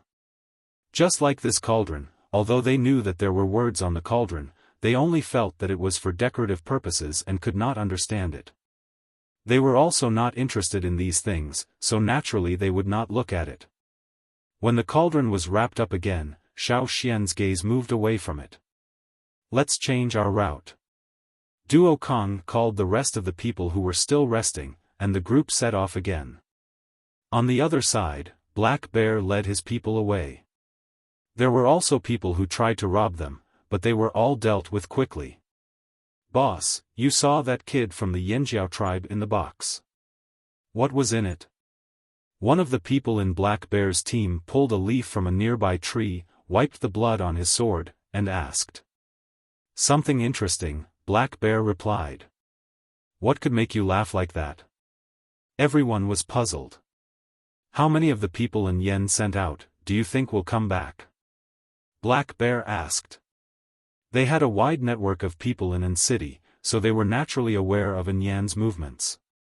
Don't be fooled by An Yan's righteous appearance in front of others. He kept talking about the rules, but in reality, he was ruthless. As soon as the Yinjiao people set off, he sent people to chase after them. He also knew that the Yinjiao people used to take a different route back, so he sent people to chase them in that direction. He did not expect that the Yinjiao people would go back the way they came. However, they would definitely meet the Yinjiao people later on. Speaking of which, neither route was safe. On one side, there were people from other tribes waiting to ambush them, and on the other, there was An Yan's people chasing after them. If it was before, Black Bear might have sympathized with the Yinjiao people, but now, Black Bear felt that the other side might be the unlucky one. The others in the group were still discussing Black Bear's words. Seeing Black Bear's gloating face, they could not help but ask, "Boss, how many of An Yan's people do you think will come back? Even if they fail, at least half of them will come back, right?" "Half? Hey, 10 or 20 is more like it. How is that possible?" The others did not believe it. "Is it a trap? That's impossible." It was not that they looked down on the Yinjiao people, but they knew that most tribesmen still cherished weapons. Even if they set up an ambush, they would choose wood, rope, and so on. If that was not enough, they would use all kinds of medicine. As for metal, they were pitifully few, because they were reluctant to use it. The lethality of wood compared to metal was, of course, much smaller. Bone was very restrictive and inconvenient to use, so in the use of many traps, many tribesmen may not be able to compare to the people of the 6 great cities. Not everyone was as generous as the slave masters of the 6 great cities. In this world, there are not only wood and metal. Black Bear sighed. Stone tools, this thing that had almost disappeared from the stage of history, he saw in the Yinjiao people. Moreover, they were very meticulously made, as if the maker had already thought about how to use those stone tools. Like a spider perched in a hidden corner, when it pulled out the first silk, it knew what kind of web it was going to weave.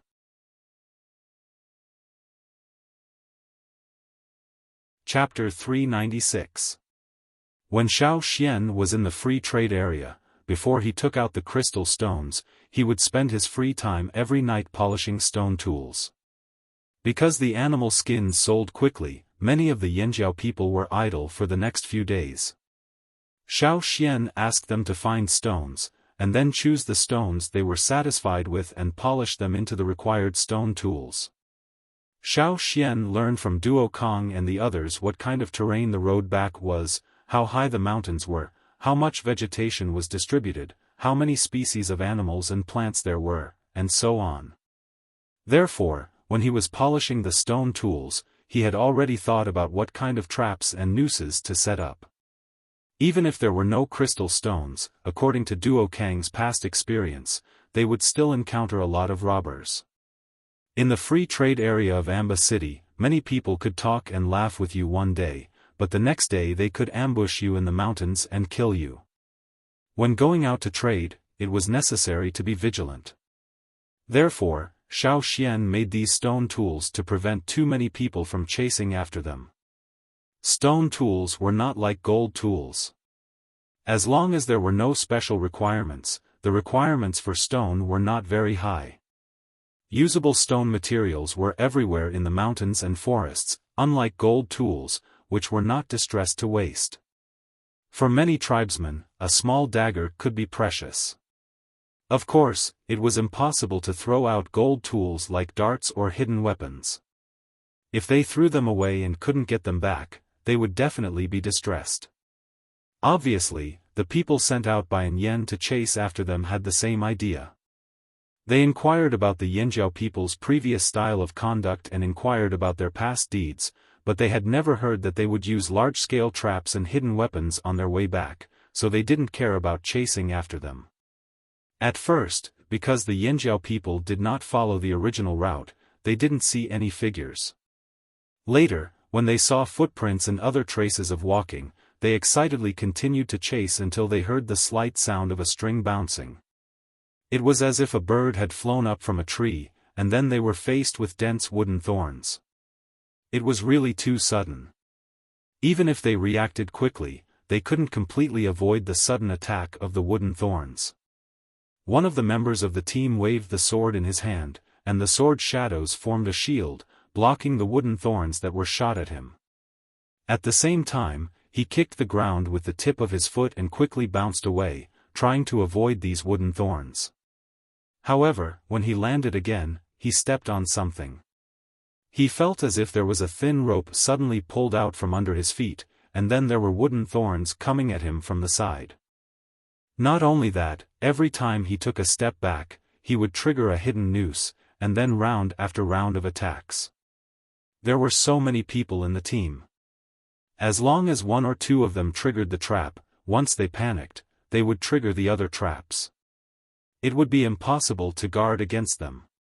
Wooden thorns were not as hard as metal, but when they were shot out at high speed, they could still injure people. Furthermore, there were other things on the wooden thorns. Once they broke through the skin, the poison on the thorns would spread through the blood.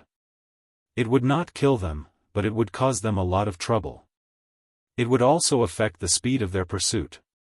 Bang! With a soft sound, a cloud of light yellow powder suddenly exploded in the air. Like a fog, it quickly spread out. Those who could escape from the battle hurriedly jumped away. No matter what it was better to avoid it. The people who were attacked by the wooden thorns thought that it was some kind of poison. They held their breath and waited until they blocked the wooden thorns and jumped out of the attack range. When they saw the light yellow smoke dissipate, they breathed again. When everything finally stopped, the leader looked at the people who were rolling on the ground and secretly said, "Trash." His gaze shifted to a tree beside him. There were more than 10 thin wooden thorns nailed to it. He carefully moved over, and after making sure that nothing else was triggered, he quickly reached out and plucked a leaf. He wrapped it around a wooden thorn and pulled it out of the tree trunk. This was a wooden thorn from a plant in the mountains. The end of the wooden thorn still had some greenish-brown marks, indicating that it hadn't been long since it was pulled out. In the forest, there were many such plants, but many animals had rough skin and dry flesh. These wooden thorns weren't much of a threat to the animals with thick fur, but humans were different. They didn't have thick fur to protect them, nor did they wear armor. After being hit, they would be affected by the poison on the wooden thorns. Fortunately, the poison wasn't strong and wouldn't kill them. The tribesmen liked to use these little things. The leader sneered. However, who was the one who had set up the continuous attacks that were as dense as raindrops? Was it an ambush by others? Or was it the Yanjiao people who left? There was a faint sweet fragrance in the air. He didn't know if it was the fragrance of the flowers on the tree or something else. The leader threw away the wooden thorn in his hand and frowned. He glanced around with hazy eyes.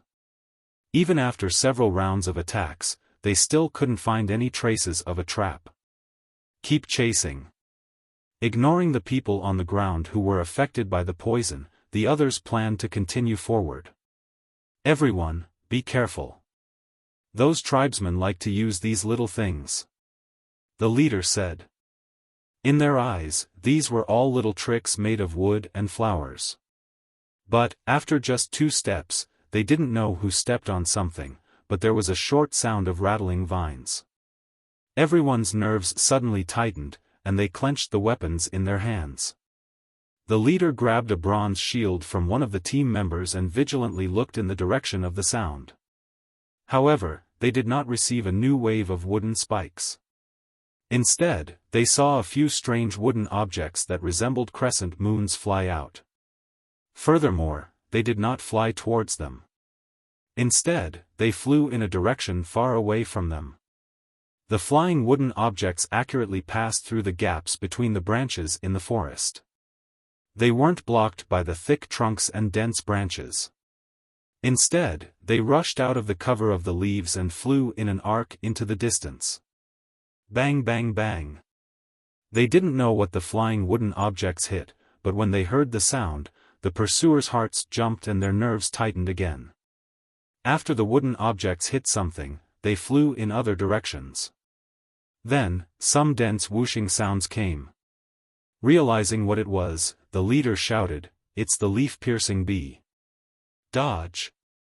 Unlike the buzzing sound made by other mountain bees, the flying sound of the leaf-piercing bee was very special. It was similar to the whooshing sound of an arrow passing through. They were 2 to 3 times larger than ordinary bees and flew very fast. Because of the cone-shaped hard armor in front of their heads, they could easily pass through the leaves. Being stung by them, the consequences were much worse than the wooden thorns. "There's actually a leaf-piercing bee's hive around here," the leader said angrily. The leaf-piercing bee generally didn't take the initiative to attack, but once it got angry, it was very aggressive. Moreover, the leaf-piercing bee's hive was very large. Almost every hive in the forest occupied a whole tree, so the number of bees was naturally large. Except for those beasts with thick skin who liked to steal honey and were talented, other beasts in the forest kept a respectful distance from the leaf-piercing bee's hive. And these pursuers obviously didn't expect that the Yanjiao people would take the path of the leaf-piercing bee. The wooden objects that flew out just now were targeted at the leaf-piercing bee's hive. The hive was attacked, and the leaf-piercing bees were angry. Just by listening to the sound of the leaves being passed through, one could know the mood of the leaf-piercing bee at this time. As soon as they heard that it was the leaf-piercing bee, the others in the team panicked and quickly spread out to distract the attention of the leaf-piercing bees. If those leaf-piercing bees went after the others, they could also escape this disaster. However, even if they spread out, there were always leaf-piercing bees chasing after them. It was the light yellow powder with a slightly sweet smell. Thinking of the reason, the leader was angry and aggrieved. If it was a head-on fight, then it was nothing. He was annoyed that the tribesmen's little tricks could kill people. Many of those leaf-piercing bees were slapped to the ground with a sword, but the more it was like this, the angrier the leaf-piercing bees were. The whooshing sound in the forest continued. A man touched the noose because he was trying to avoid the wasps and was hung up by his feet. Before he could use his sword to cut the vines, he was clamped by 2 large clamps with sharp stone awls on both sides, like the mouth of a giant beast. He didn't even have the chance to scream. In an instant, the blood spread. Similar situations happened everywhere else. Some were tied up, some fell into the potholes, and then what greeted them was the real killing move. The whooshing sound of the leaf-piercing bees, the dense whooshing sound like rain, and the panicked screams of the pursuers mixed together in the forest. At the foot of the mountain, 2 groups of people were hurrying on. It was the Yanjiao and the Taiha tribe. They could hear a little of the movement on the mountain. Not only the Yanjiao people, but the Taiha tribe people also glanced at Xiaofan from time to time. They didn't know what Xiaofan had done. After changing paths, Xiaofan told them to hurry on with all their might, ignoring the traces left on the ground. Then Xiaofan brought a few people to cover their backs. Before leaving, he asked the Taiha tribe people for some medicine. Because it was for the safety of the 2 teams, the Taiha tribe people didn't hide anything. They gave Xiaofan everything he asked for. The powder that attracted the leaf-piercing bees was made by the Taiha people. They dared to walk near the leaf-piercing bee's nest because the Taiha people had a way to avoid the leaf-piercing bees. The team waited for a while at the foot of the mountain. Xiaofan came back with people, but the expressions on the faces of the people who came back were very strange. Some were at a loss, but some were looking forward to it. Duo Kong was one of them. He originally thought that Xiaofan brought them to block the pursuers, but he didn't expect that when they reached the mountainside, Xiaofan told them to stop and then assign tasks. They were to break wood thorns, cut wood, find vines, and then Xiaofan carried his wooden box and continued to walk up the mountain with those things, starting to arrange them. Xiaofan said that he could block the pursuers, but Duo Kong didn't believe it. Now that he heard the movement on the mountain, it might really be like what Xiaofan said. Flap flap, a flock of birds flew over the team in the sky. Those birds! The Taiha tribesmen's eyes narrowed as they looked at the sky. Their gazes followed the birds, and they looked at the mountain behind them that was constantly moving. Those birds were scavenger birds. They could smell blood from far away and then follow the smell to find food. When hunting in the forest, they would also judge what was happening based on the movements of the scavenger birds. Now, the place where the scavenger birds were flying was the place where the Yanjiao people had set up the trap. "Are those people all dead?" someone in the team asked Xiaofan. "It's not that easy," Xiaofan replied, "but after a few more times, there shouldn't be many left." A few more times, the Yanjiao people and the Taiha people looked up at Xiaofan at the same time, then looked away and hurried on in silence.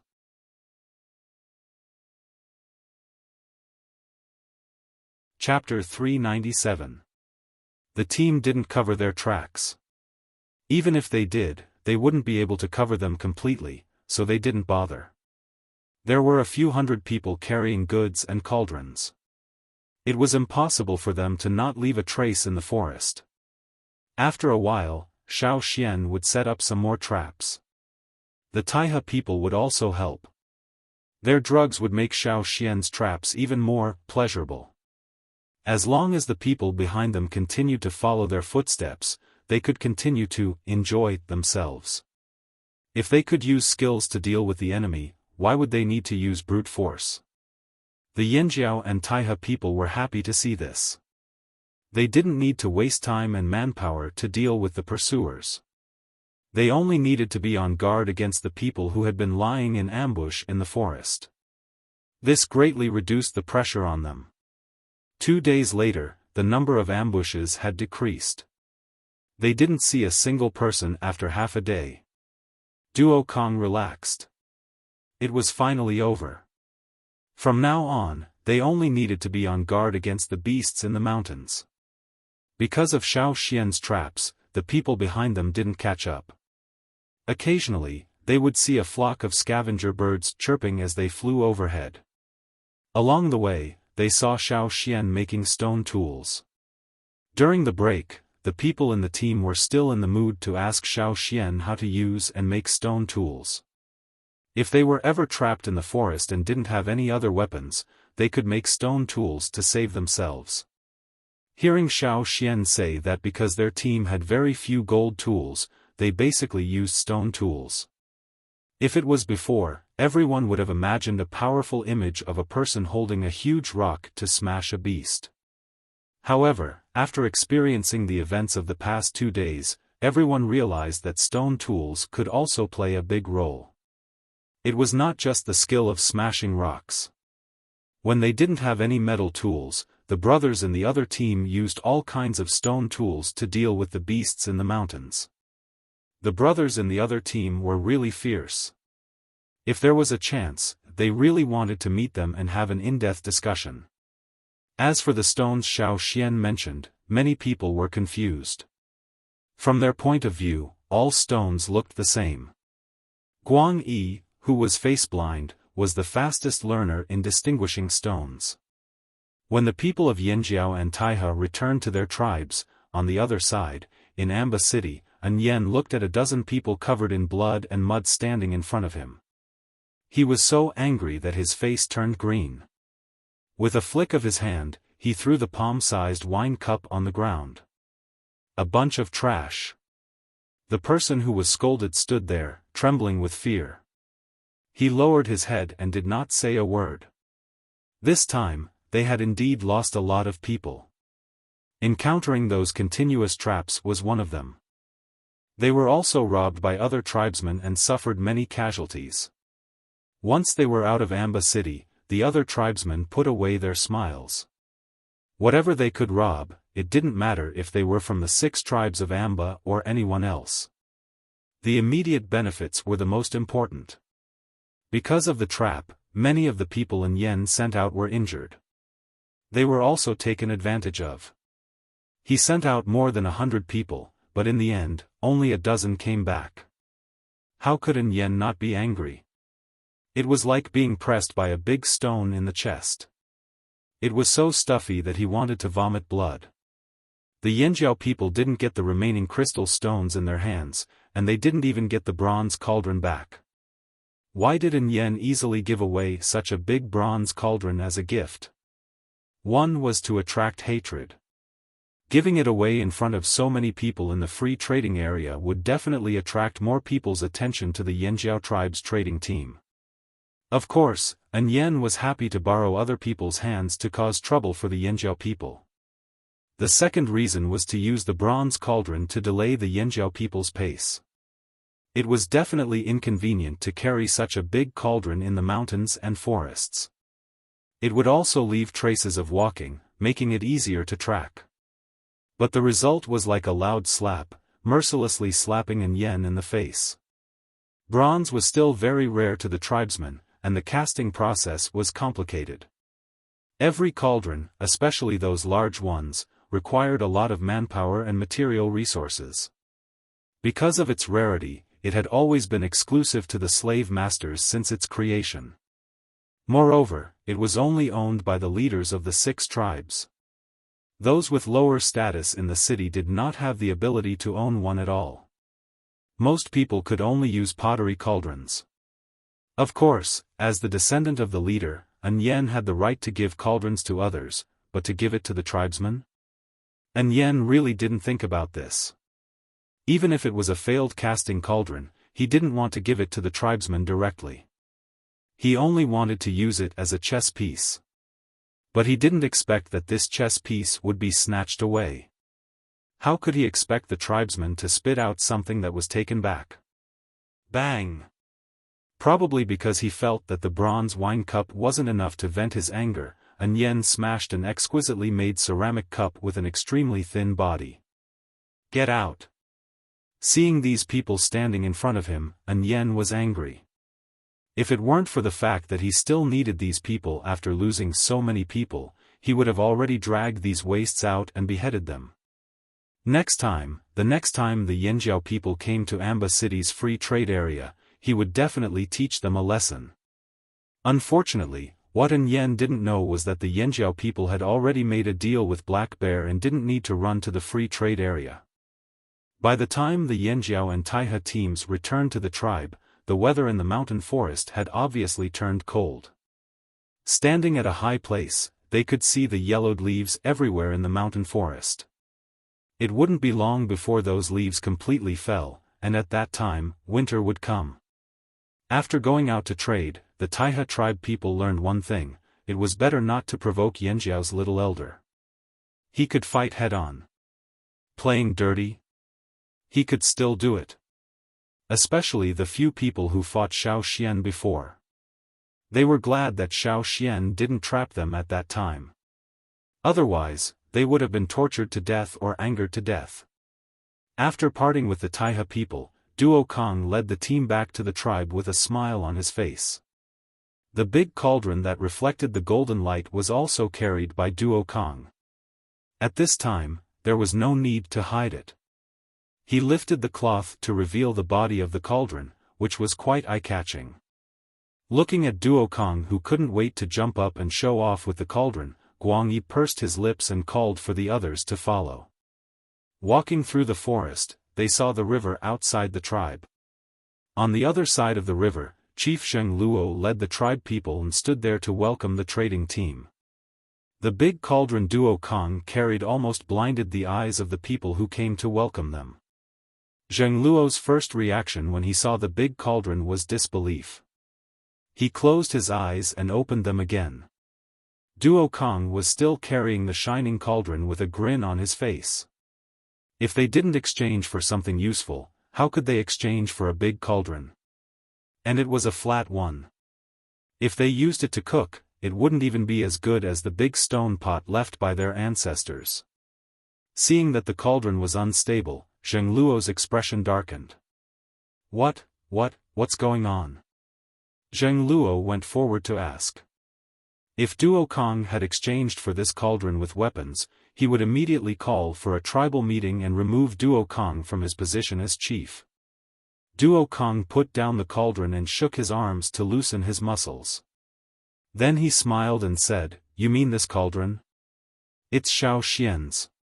When he heard that it was Xiao Xian's, Zheng Luo's expression stiffened. His questioning expression softened.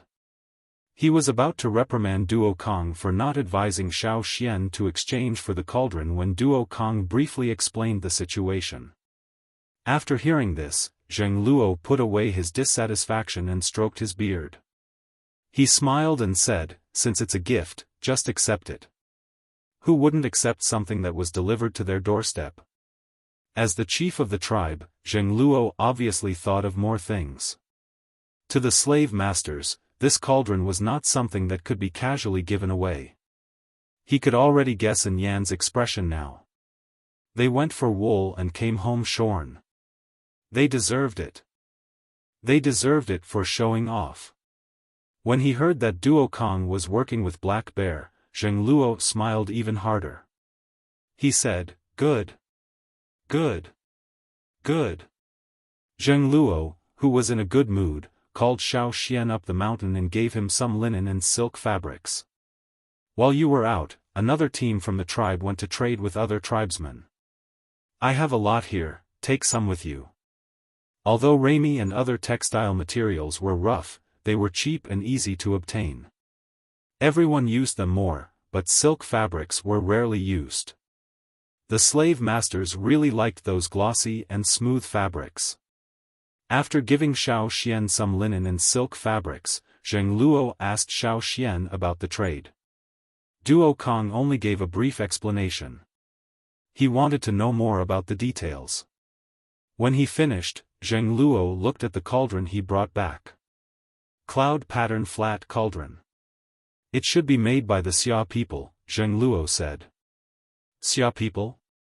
Xiao Xian didn't know much about this. Yes, it used to be the Xia tribe. The Xia people were good at casting. After the tribe split up, the Xia people used Gongjia as their surname and made a living by casting. Many cauldrons in Amba City were made by them. The Xia people's style is mainly round cauldrons and cloud patterns. In recent years, they have more flat cauldrons. The 6 tribes are now casting cauldrons.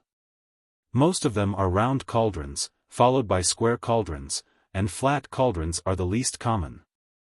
More than half of the round cauldrons and flat cauldrons are made by the Xia people.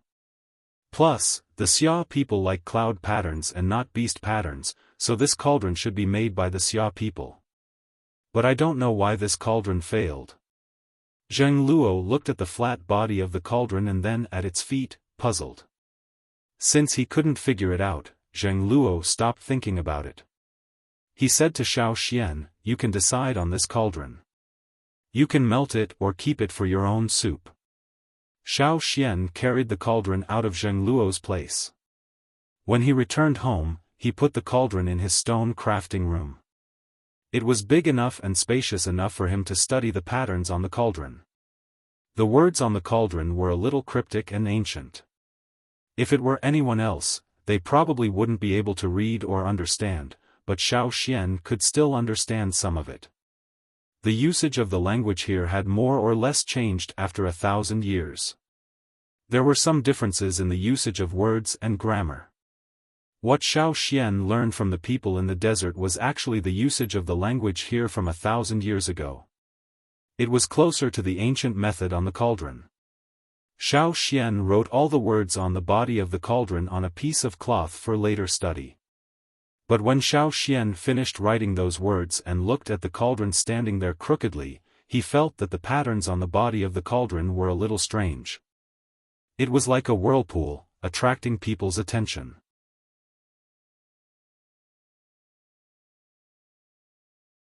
Chapter 398. Many people thought that the decorative patterns on the cups and other objects were purely for the sake of looking good or acting as a symbol.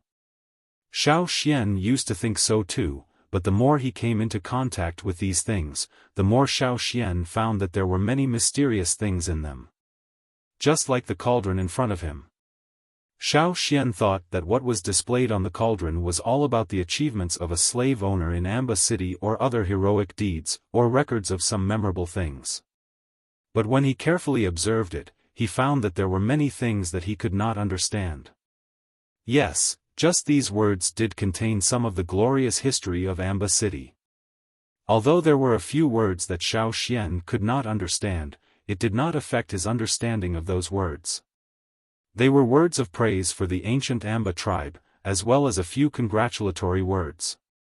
If it was just these, it would be fine, but the cloud patterns on the cauldron that seemed to act as decoration or background always gave Xiaofan a very strange feeling. Many tribes liked this kind of cloud pattern. The Hui tribe that he came into contact with also liked to use cloud patterns. Probably because these vortex-shaped cloud patterns could not only be used as decoration and filling, but also had a sense of complexity and mystery in the structure. They were free and had a variety of styles. This cloud pattern flat-footed cauldron had a more delicate and complex cloud pattern on the upper end. Each cloud pattern vortex rolled towards the center, some like rolling clouds, some like flowing clouds.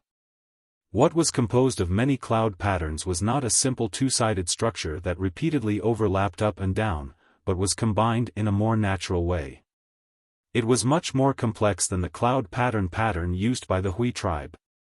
It was also the most complex but most natural cloud pattern Xiaofan had ever seen. At first glance, the pattern was quite beautiful. Although it was not as attractive as the larger characters on the body of the cauldron, as long as one saw the cloud pattern, they would be attracted to it. It was an indescribable visual impact. As decorations, their purpose had been achieved, but was that really all? Xiaofan stared at the patterns on the body of the cauldron for a while. He wanted to copy the complex and dense cloud patterns, but there was no paper around. Using cloth was too extravagant. Xiaofan got up and went out to find some wide and long leaves. He then painted some paint on the cloud patterns on the body of the cauldron and used the leaves to print the patterns on the leaves. After that, Xiaofan copied the cloud patterns on a piece of cloth. Not only were there cloud patterns on the body of the cauldron, but there were also cloud patterns on the three flat legs of the cauldron. However, unlike the fine and complicated cloud patterns on the body of the cauldron, the cloud patterns on the flat legs were much thicker and more concise. Xiaofan also imprinted the cloud patterns on the flat feet one by one and studied them slowly. Zheng Luo said that the cauldron was made by the Xia people. The Xia people liked to use cloud patterns. According to what Xiaofan knew, cloud patterns were one of the earliest patterns. It seemed that every tribe that used cloud patterns had a very long history. Yinjiao's flame patterns were also created early. However, in terms of usage, they were not as widespread as the cloud patterns. Because the cloud patterns were balanced, there was a sense of movement and harmony. When two sides overlapped, the patterns would not appear abrupt. However, the cloud patterns on the cauldron made by the Xia people seemed to contain more. Since there was nothing else to do and it was almost winter, Xiaofan would have more free time to study these. After copying all the cloud patterns on the body of the cauldron onto two pieces of cloth, Xiaofan went to the shamaness to ask about some older languages. However, the shamaness did not know much. She could only read about things from hundreds of years ago from the records of her ancestors. However, most of the records passed down by Yinjiao's ancestors were written by the shamaness. Most of the language used was also from the other side and not the local language. Since he could not get the help he wanted from the shamaness, Xiaofan could only think about it on his own. Thinking about these cloud patterns, Xiaofan felt as if he had returned to the time when he was studying the conclusion. Everything in the world was full of order and rules. Whether it was the wild beasts in the forest or the people in various places, the physiological functions of the body also operated normally because of order. A person's sense of hearing, smell, and other bodily functions acted on the brain for a long time. It had a subtle influence on people's creations, which led to the creation of various arts and skills. This sense of order was also fully reflected in the symbols and patterns created. For example, the cloud patterns that Xiaofan was looking at now. There were many, but not messy.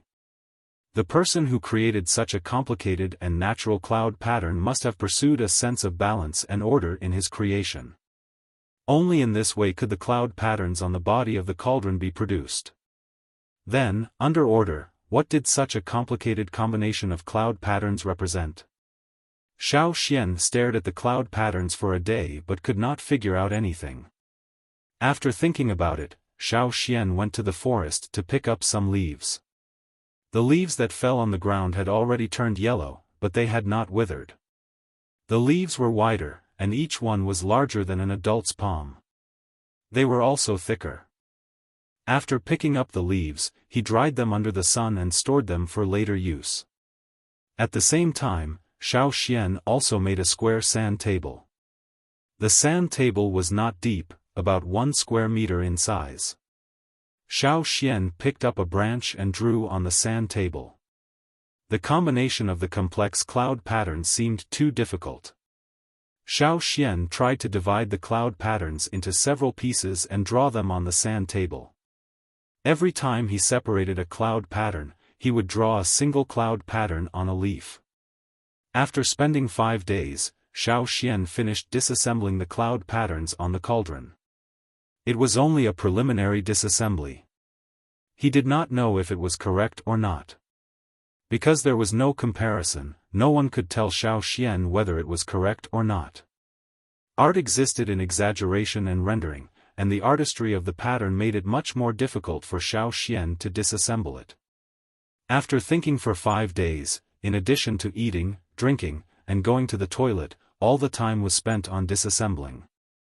When he finally finished drawing the last cloud pattern, Xiaofan was tired. With dark circles under his eyes, he ate a large pot of mountain fruit and meat soup. After a good sleep, he walked out of the house. Although the yangguang outside was not as bright as before, for Xiaofan, who had been cooped up in the house for 5 days, it was a bit dazzling.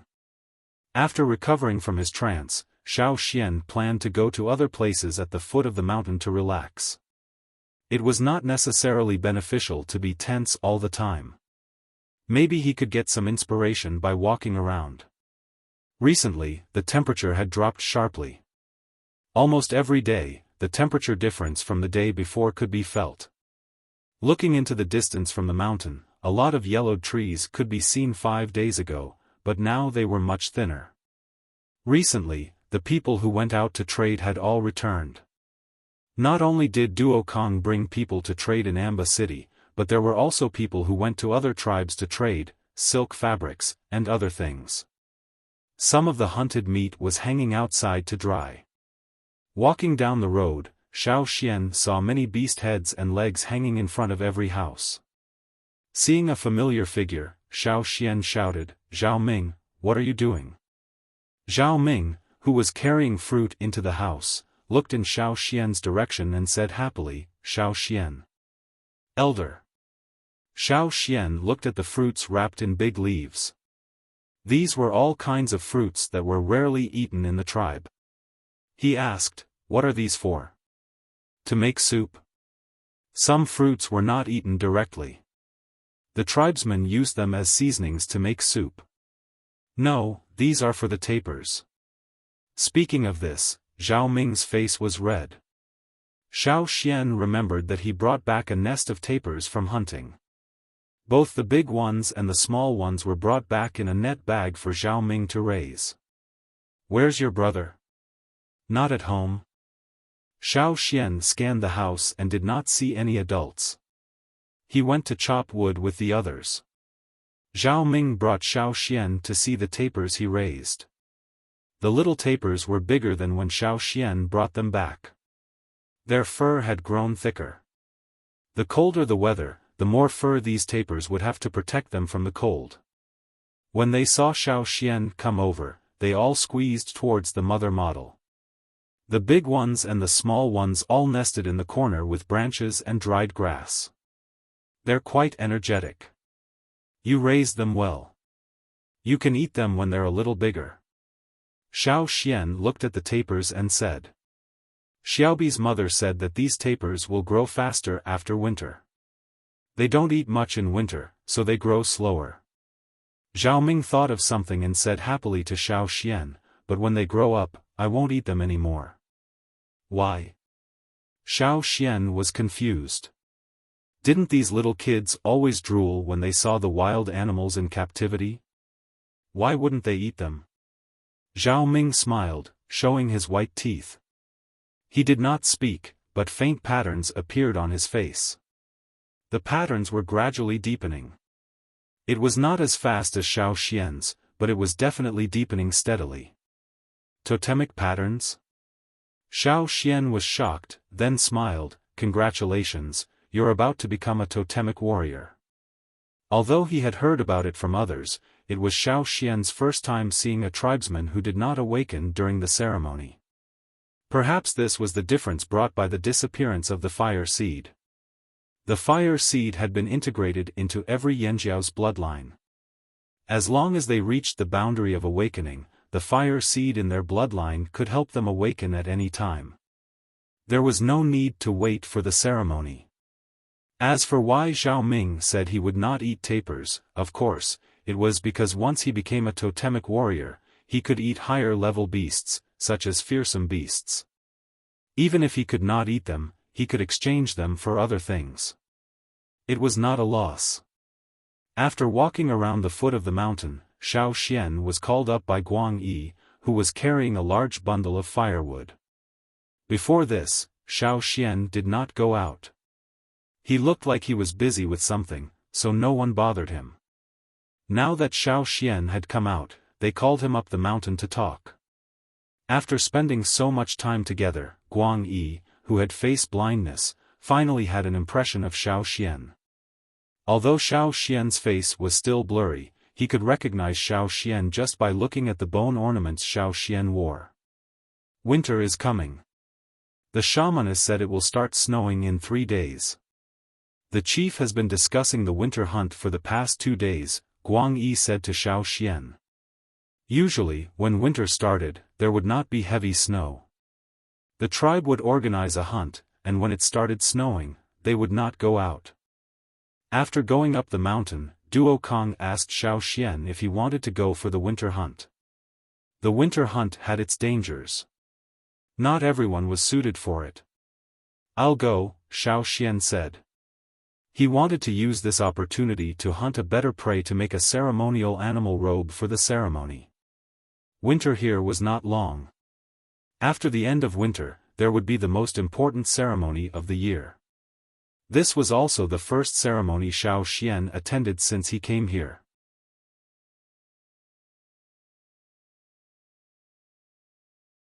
Chapter 399. After the snowfall, the forest was covered with a layer of white.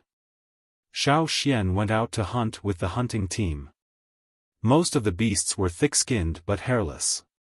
They rarely came out in the winter, so most of the beasts they hunted were hairy, which could be made into fur coats. Because of the participation of Xiaoxian, the elder, many people participated in the winter hunt. Everyone was very enthusiastic. In addition to hunting, Xiaoxian also went to the dry riverbed to fish some stones back. When he was free, he would make some glowing crystals for everyone to use. The winter night would be darker, so the crystals would make it easier for everyone to move around. During the winter hunt, Xiaoxian hunted a hairy giant beast, which he used as a sacrificial animal clothing.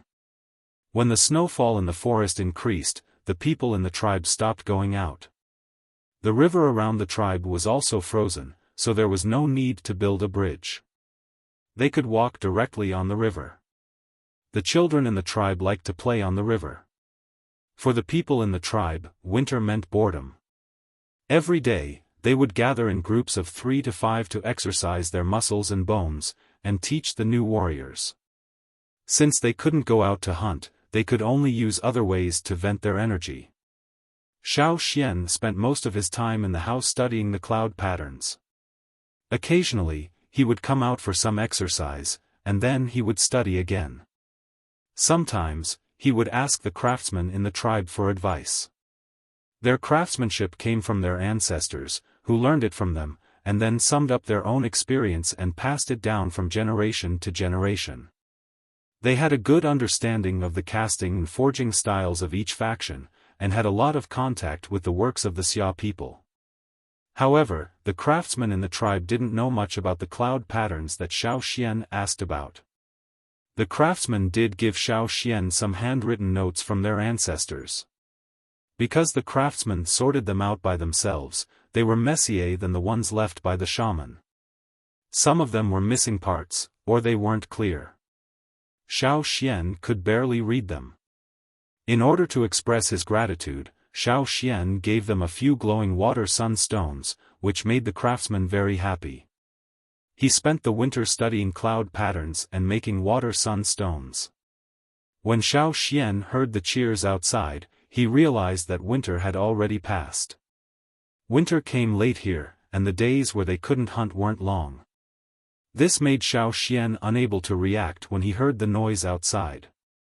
It's over so quickly. Xiaofan stood up and shook the leaves off his body. He pushed the door open and walked out.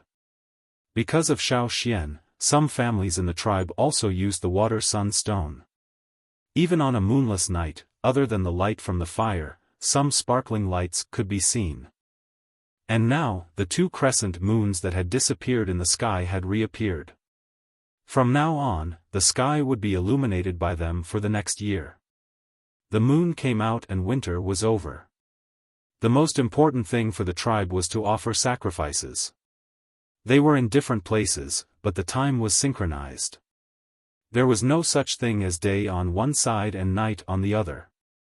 No matter which Yanjiao tribe it was, they all used the moon in the sky as a reference. It was just that they didn't know if the exact time was the same. The shamaness finalized the time and announced it. The tribe began to get busy preparing for the sacrifice. Xiaofan was the only elder of the 2 tribes. His position was second only to the shamaness and the chief. Of course, he had a lot of weight in the sacrifice. In the past year, the awakened warriors would sit closer to the front during the sacrifice. Because from today onwards, they would officially become part of the tribe's combat power. Even if they couldn't start hunting immediately and needed to go through a period of adaptation and training, they should have the awareness to become strong.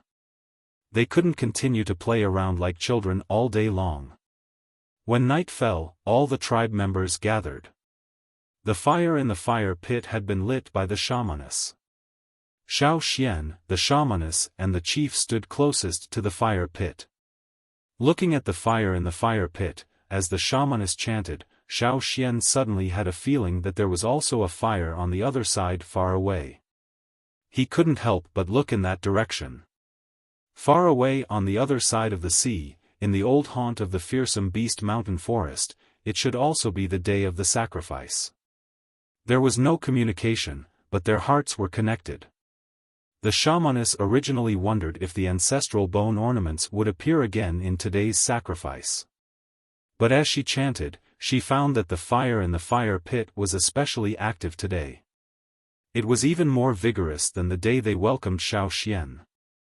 What was going on? The shamaness shared some of her attention and focused on the fire pit. Since the fire seed disappeared, the fire pit had only changed greatly twice. The first time was when they welcomed Xiaofan last year, and the second time was now. Whoosh, the fire rose without wind. It was like a giant beast waking up from hibernation, waving its sharp claws and roaring. The fire rolled up, and the totem of the 2 horns appeared clearly. This time, it was much clearer than last year's ceremony to welcome Xiaofan. This change also surprised the tribesmen who were paying attention to the fire pit. They had never seen such a change before. But Xiaofan had seen it before, and more than once. The first of the 3 flames of the fire pit, soaring flame. As if to confirm Xiaofan's guess, soon, the fire in the fire pit rose up in an instant.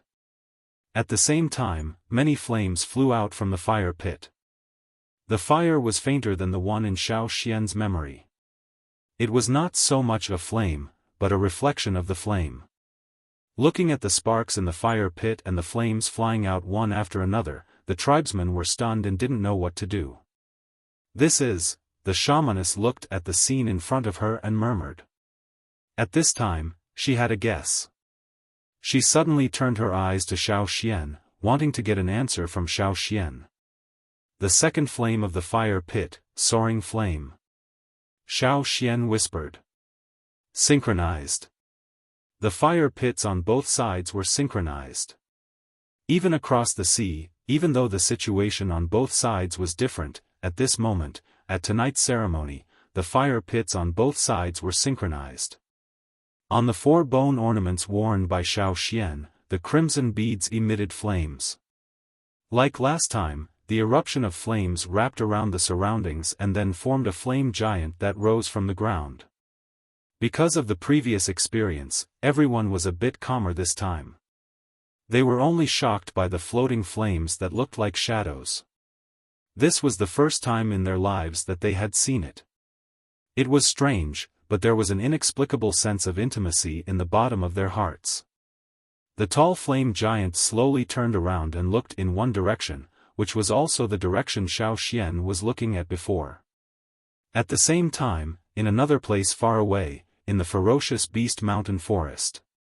The Yanjiao tribesmen at tonight's ceremony were worried about Xiaofan, who had disappeared for a long time.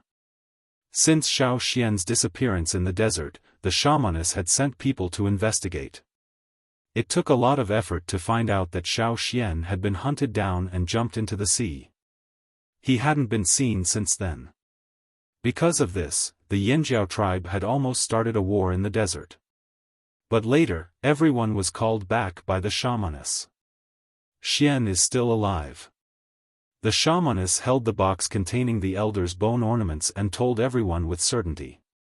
Tonight, many people thought of Xiaofan, but they didn't expect a flame giant to suddenly appear in the fire pit.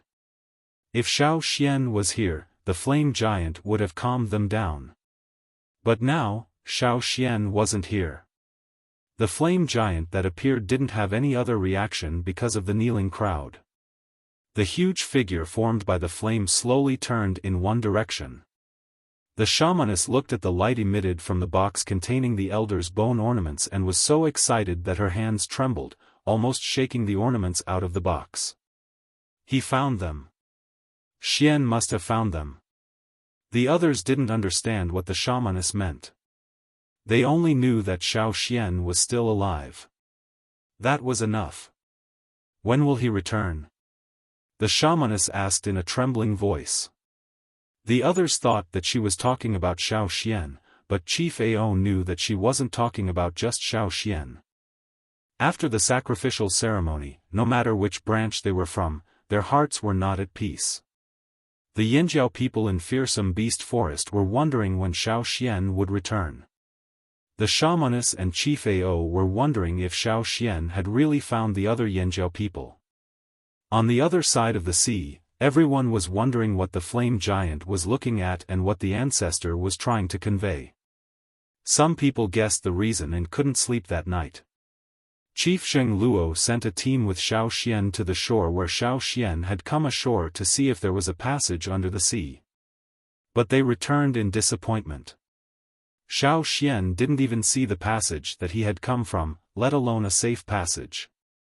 They probably didn't meet at the right time. Even if they did, Xiaofan felt that other than himself, there might not be many people who could safely pass through there. It was impossible not to be disappointed. Even though this place had a rich culture and they could live well here, Xiaofan still wanted to go back and take the Yanjiao people with him. Building a ship? With their current technology, they might not be able to build a ship that could support such a long journey. There were also many giant beasts in the sea. one tale could overturn them all. The danger was no less than the passage under the sea. After thinking about it, Xiaoxian felt that if the bridge under the sea could be raised, then everyone could go from one continent to another just like they did 1,000 years ago. Unfortunately, he didn't have the ability. Forget it, he would wait for another chance. Or maybe he would find another way. By the time they returned to the tribe from the shore, the weather was already warm. Some people had already started to try planting in the small fields of the tribe. Even if they didn't plant much, as long as they could produce something to relieve the pressure of food, it was worth it. Besides, the shamaness had told everyone that hunting was important, but so was planting. This skill could not be neglected. There was still some time before the next hunt. Looking at the people working in the fields, Xiaoxian asked some experienced growers some questions. He remembered that he still had some things in his hands. Xiaoxian still had some of the 1,000 gold grains that he and Ji Ju had stolen from the rats. He had thought about planting them when he brought them back, but it was already the end of the year and he had other things to do. Xiaoxian didn't think about it anymore. He took out the bag of grains. These grains had been dried by Xiaoxian. They didn't look as bright as before, and the husks were a little dark. Looking at these dark golden grains, Xiaoxian put them away and took them to find experienced growers. In this climate, they should be able to try planting, right?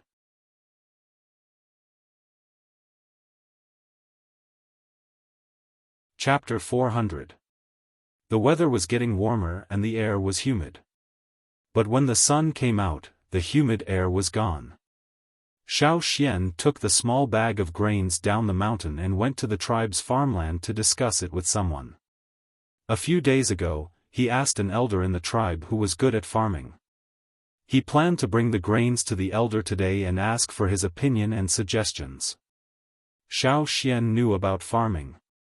But after coming to this world, he didn't recognize most of the plants because they didn't even exist in the other world. Not only that, but after coming to this world, Xiaoxian was blind again. Although he knew some, the main crops here were different from what Xiaoxian knew. Their growth habits were also very different. Xiaoxian could only ask someone who was more experienced. Most of the tribe's farmland was at the foot of the mountain. From the mountainside to the foot of the mountain, there were plots of land. Each plot was planted by several families. As for how the land was distributed after planting, the tribe didn't care. Xiaoxian came to a plot of land near the foot of the mountain. An old woman with a head of silver hair was sitting there. Her name was Chi. Her mother was from the Taihe tribe. The Taihe tribe was better at farming than the Yanjiao tribe. They had a better grasp of many techniques, so Chi knew more about farming. The people who worked in the fields often came to ask her questions. "You're here." Chi saw Xiaoxian and quickly stood up. In many tribes, people had to pay their respects to people of high status. Yanjiao also had this kind of etiquette on important occasions. But it was usually more casual. Chi obviously still felt that she had to bow to Xiaoxian. But as soon as she stood up, Xiaoxian stopped her. Xiaoxian didn't say much. He took out the bag and poured out a few grains. "Take a look at this." Chi's attention immediately shifted to the dark gold grains in Xiaoxian's hand. These were grains that she had never seen before. After taking a closer look, Chi shook her head. "This is the first time I've seen such a grain." "Is this the 1,000-grain gold you mentioned?" "Yes, that's it." Xiaoxian had told Chi where he found the 1,000-grain gold. After some consideration, Chi suggested that Xiaoxian find a place similar to where he found it. That way, it would be safer. No one knew what kind of environment this plant liked to grow in. There were all kinds of plants. Some liked the sun, some liked the shade, some liked the humidity, and some liked the drought. They couldn't be lumped together. "However, elder, you can plant some in every place." When the time comes and you see which place has the best growth, you can plant them there. Thinking about how Xiaoxian said that these grains were extremely rare and precious, Qi paused. Since it was rare and precious, how could she waste it like she did with other seeds? But looking at the dark gold grains in Xiaoxian's hand, Qi's heart itched. She wanted to try planting these rare grains. As someone who had been farming since young, these few grains were very attractive. Even if she hadn't eaten them before, she could give a rough evaluation just by looking at them and smelling them. They were very attractive. But Xiaoxian was an elder and these grains were very precious. She couldn't ask for them.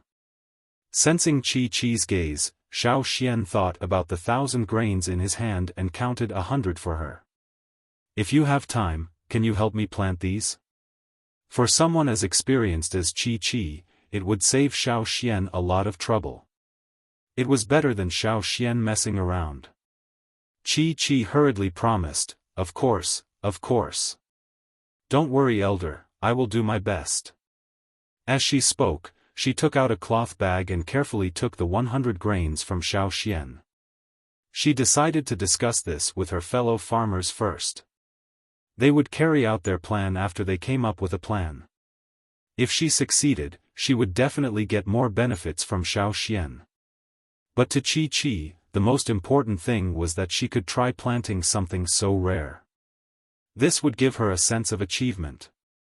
After giving the grains to Qi, Xiaoxian looked at the people working in the field. Everyone used many types of farming tools, such as plowing, watering, harvesting, threshing, etc. Many of them learned from the slave masters in the 6 tribes. They were very useful in plowing, planting, processing, etc. These tools were mostly made of wood and stone. It was said that the slave masters used bronze tools. But in the tribe, no one could bear to use bronze tools. Stones and animal bones were also good substitutes. After looking at them for a while, Xiaoxian went back to find some materials and improve the tools. He even made a plow for them to cultivate the land. Xiaoxian's plow was simpler than what he had planned because of the limited tools. It was also made of wood and stone. After a few attempts, he improved and perfected the plow to make it lighter and easier to turn around. It was easy to operate and its flexibility was satisfactory. This way, the efficiency of farming would also increase. After making it, Xiaoxian went to show it to the farmers and taught them how to use it. Perhaps the slave masters already had similar farming tools, but this was the first time the people in the tribe had seen it. They felt it was new and very happy. As soon as Xiaoxian brought the plow over, everyone surrounded it. Elder, what is this? Can this be used for farming? Everyone was curious. The plow was a farming tool. Usually, it was tied to the animal that pulled it, such as a cow. But there were no domesticated animals here, so it could only be pulled by humans. Luckily, the Yinjiao tribe had a lot of manpower, so it was easy for them to use it. That's it. Use it to break up the soil and make trenches. I saw that everyone was busy preparing for the planting of seeds. This plow should make it easier for everyone. After the demonstration, Xiaoxian gave the plow to the others to try it out. Many people wanted to try it, but it was snatched away by Qi's granddaughter. Jiling was only 15 or 16 years old. She was as beautiful as a flower and had already awakened her totemic power. She had just returned from a hunt a few days ago, so it wasn't her turn to patrol. She had nothing to do, so she came to help Qi. She didn't expect to see Xiaoxian with the plow. She rolled up her sleeves and squeezed the others to the side. She copied Xiaoxian and started to plow. Another middle-aged woman helped from behind. Jiling stopped when she came across a rock in the ground. She didn't use a knife. Instead, she reached out and dug out a rock the size of Winter. She didn't even look at it. With a toss, she threw the rock far away. Xiaofan saw the rock the size of a winter melon draw an arc in the sky. It flew over the river in front of the tribe and landed in the forest far away, startling a few birds. He turned his head and looked at the field again. Ji Ling was pulling the plow while sharing the feeling of pulling the plow with a few hunting companions who were rubbing their palms together. Xiaofan was speechless. In the tribe, women were like men, and men were like ferocious beasts. Those who worked in the fields weren't all people who hadn't awakened their totemic power. Most of the time, totemic warriors were the ones who did the hard work. After all, they didn't have hunting shifts every day. Girls like Ji Ling, who Xiaofan thought looked like a flower, also worked in the fields like the others. In the tribe, there were two kinds of people. One was the weak group who hadn't awakened their totemic power, and the other was the warriors who had awakened their totemic power. At this time, many people were busy sowing seeds. Xiaofan didn't know until now that other than the fields in the tribe, there were also people who were planting seeds in the forest on the other side of the river. However, unlike the meticulous planting in the tribe, they were more casual in the forest, and still used the primitive method of burning sticks. First, cut down the weeds, vines, and bushes in the forest, and then set fire to them. After the rain, when the soil was wet and soft, they did not plow or dig. Instead, they planted some seeds, and the burned vegetation became fertilizer for these seeds. When sowing seeds, the people in the front poked holes in the ground with spears or other tools, and the people behind would put the seeds into the holes. After planting, they didn't take much care of it. Sometimes, they would go over to take a look, or chase away the birds and beasts. After all, their main source of food was hunting, followed by the fields in the tribe. As for the fields outside the tribe, they were just there to pass time. As long as they harvested more than what they sowed, they would be satisfied. After harvesting what they planted, they would move to another place, and the original plot of land would be idle. They would wait for a few years, or even longer, before moving back to plant again. There was a lot of land here, and the forest was big, so they could afford it. Xiaofan didn't plant the seeds in the fields, nor did he go outside the tribe. He used a wooden fence to enclose a 70 square meters of empty land behind the house. After doing some preliminary work, he planted 100 grains. The 1,000-grain gold was discovered on the top of the mountain. Xiaofan lived on the top of the mountain, not far from the top. Although the mountain wasn't high, Xiaofan didn't feel safe planting it on other mountains. After all, there were too many birds and beasts on other mountains, and Xiaofan couldn't keep an eye on them all the time. Different mountains had different climates and geology, but Xiaofan didn't think too much about it. He just wanted to try it out. Speaking of which, he wasn't very interested in planting the 1,000-grain gold, and wasn't obsessed with it. It would be good if he could plant it, but if he couldn't, he would just cook the remaining grains and eat them. After so long, he should still be able to eat them. After a while, the seeds behind Xiaofan's house sprouted. Out of 100 seeds, more than half of them had sprouted. Xiaofan was very satisfied with this. But when Xiaofan was called over by Qi, he realized that most of the grains had already sprouted 2 to 3 leaves. With 100 grains, the survival rate was more than 90%. It was much better than the ones in Xiaofan's backyard. She was indeed experienced. Seeing the seedlings, Xiaofan was happy too. It didn't matter who planted them, as long as they were alive. Qi and the rest were even more excited to see the seedlings. Every day, when they had time, they would go and look at the seedlings. They found spots from the top to the bottom of the mountain, and planted 10 grains in each spot. At this stage, the seedlings at the bottom of the mountain were growing the best.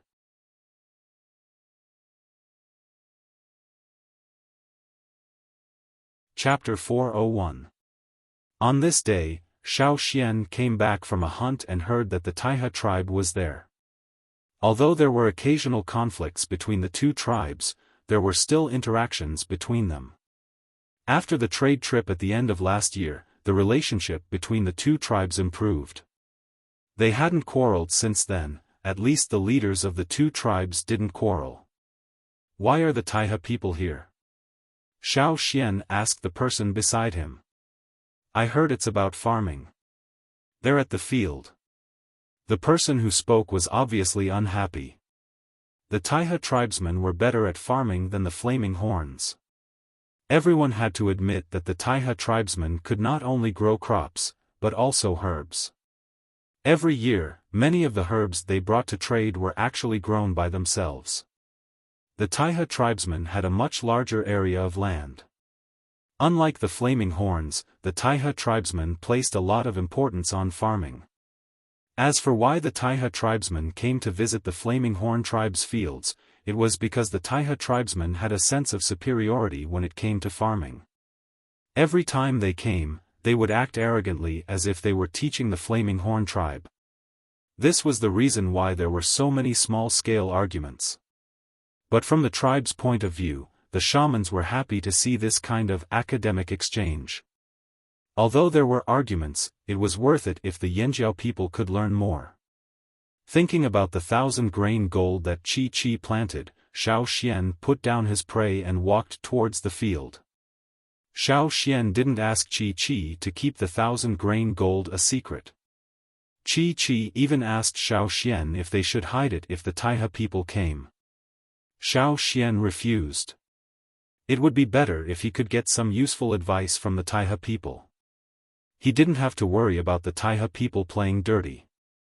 At least until now, the Taiha people hadn't done anything like that. After asking around, Xiaofan went to a place near the mountainside. There were already many people there. Xiaofan remembered that there was also a piece of land there that was used to plant the 1,000-grain gold.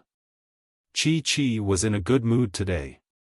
In the past, when people from the Taiha tribe came, they would always give them some pointers. Their choice of words wasn't too tactful and they took pleasure in attacking them. It wasn't easy for them to find a way to attack the Yanjiao people, so they naturally wouldn't hold back. But today was different. Even though the Taiha people caught some mistakes, the incident with Li and the 1,000-grain gold distracted them. When Xiaofan walked over, two Taiha tribesmen were discussing something around a plow. The others were with Qi, standing beside a specially fenced field. There were only a few seedlings in the field. As for the people around the fence, their eyes were shining as they looked at the seedlings. Seeing Xiaofan walk over, Qi bowed as usual and introduced the people from the Taiha tribe. After being ridiculed so many times, Qi wanted to return the favor.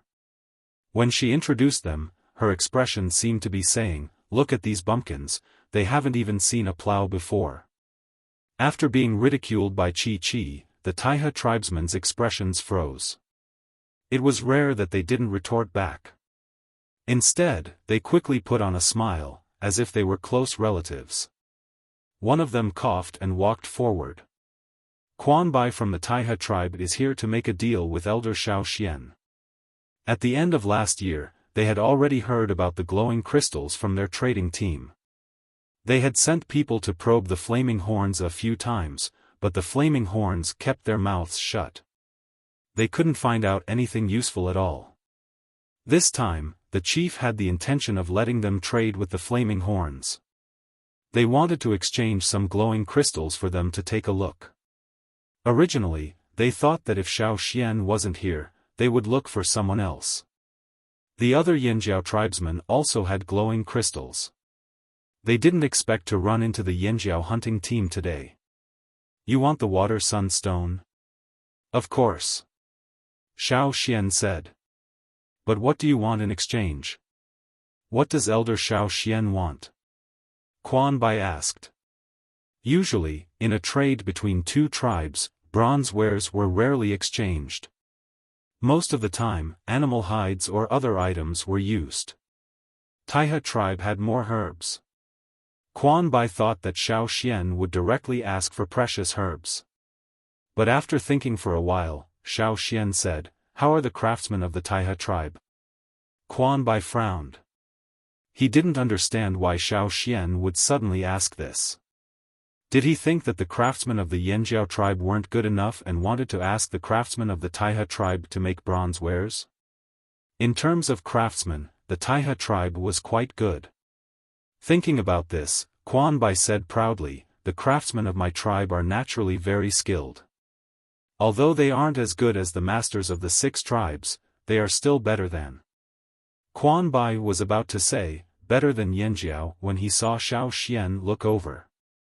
He remembered that he had something to ask of him, so he changed the topic and looked at the other tribes with disdain. But they are still much better than the Fox tribe and the other tribes. As for how many tribes were included in the word other, he didn't say. Xiaoxian nodded and asked, "The Taihe tribe has passed down their craftsmen for thousands of years, right?" Quan Bai's heart skipped a beat. Was this kid trying to steal their craftsmen? No way. Quan Bai was cautious, but he didn't show it on his face. He only said, "Before Yanjiao came here, the Taihe tribe had already made our own tools. But compared to the people of the 6 tribes, we are still far behind. Can I talk to the craftsmen of your tribe? I have some questions." Quan Bai and the other Taihe tribesmen were on guard. Xiaoxian said, "Don't worry, I'm not asking about craftsmen. I'm asking about other things." Quan Bai and the others relaxed when they heard that he wasn't asking about craftsmen. But they were still on guard. Some things could be brought out for discussion, but other things should be kept in their hands.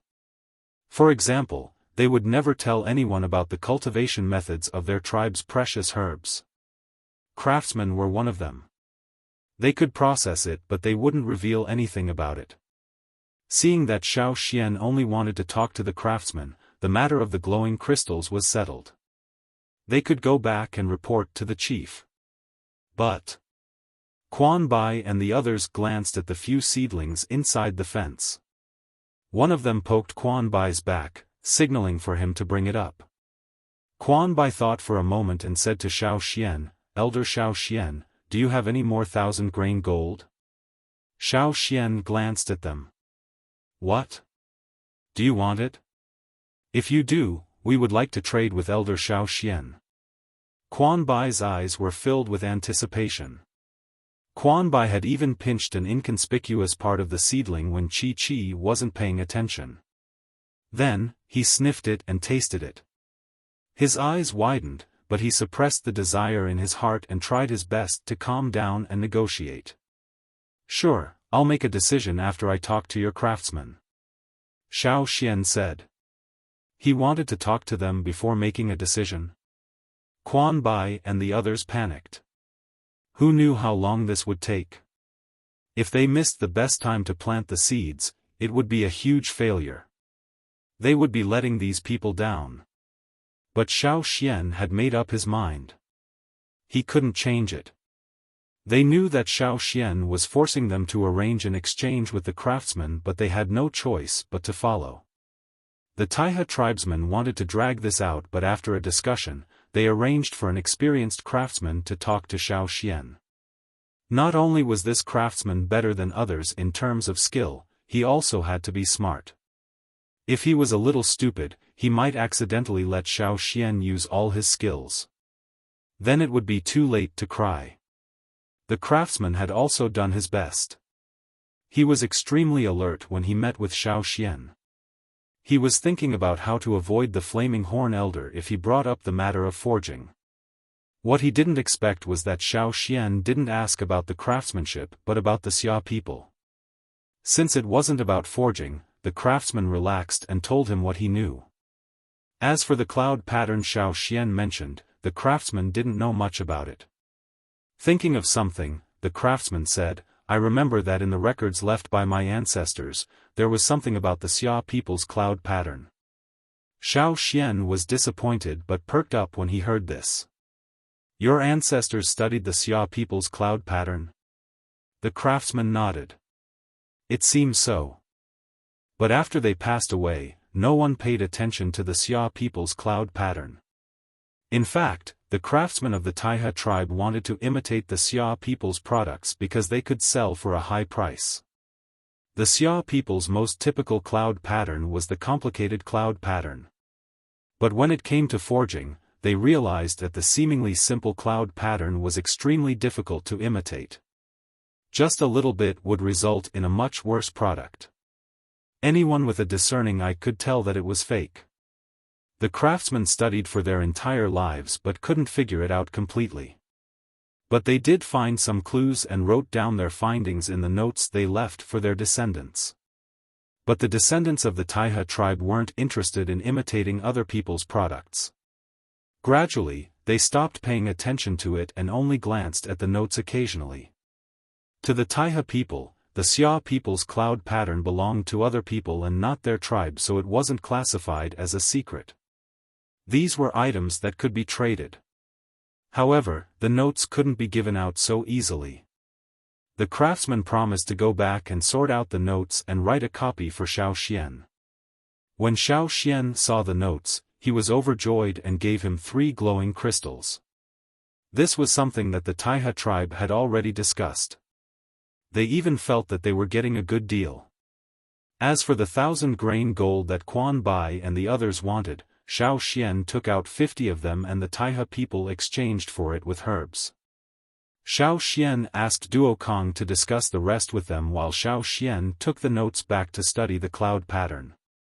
One had to admit that the craftsmen of Taiha had indeed wanted to carry on the path of imitation to the end. Unfortunately, they had kicked an iron door and could not open it. The cloud patterns of the Xia people looked simple, but it was always difficult to understand. Luckily, the notes they left behind inspired Xiaofan. Although they couldn't completely decipher the cloud pattern, their ideas and the questions they answered made Xiaofan's mind light up. In the following days, Xiaofan locked himself in his room to decipher the Xia people's cloud pattern. Then, Chi came to him dejectedly. Seeing Xiaofan's bloodshot eyes, Chi was shocked. "Elder Xiaofan, did you fail too?" "Fail what?" Xiaofan rubbed his eyes and asked in confusion. "The things I planted." "Huh? Planted what?" "The 1,000-grain gold, of course." Xiaofan, he was so busy deciphering the cloud pattern that he completely forgot about the 1,000-grain gold in his backyard.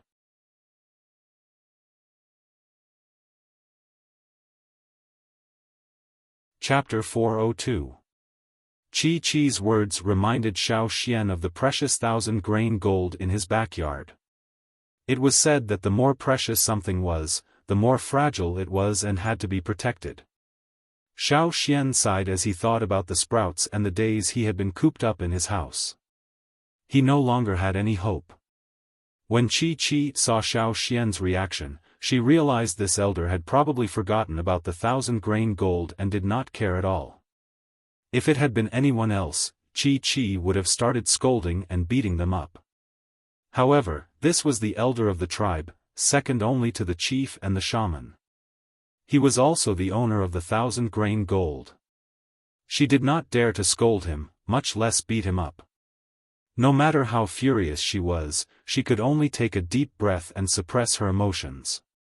Then again, her own crops had all failed, she had no right to criticize him. It was a pity that this young elder was too young and did not realize the importance of the 1,000-grain gold. Chi sighed. "Let's go take a look." Xiaofan tidied up the thick, dry leaves beside him that served as a notebook, then brought Chi to the backyard. Previously, when he heard that Xiaofan was planting some precious crops here, Duo Kong specially brought people over to wrap a piece of cloth around the wooden fence to prevent the naughty kids from kicking pebbles and other things inside. That was why these few days, not just Xiaofan, even the people who walked past Xiaofan's house every day couldn't see what was going on inside. Those who were curious did not dare to peek into Xiaofan's house either. The elder's position was very powerful in this aspect.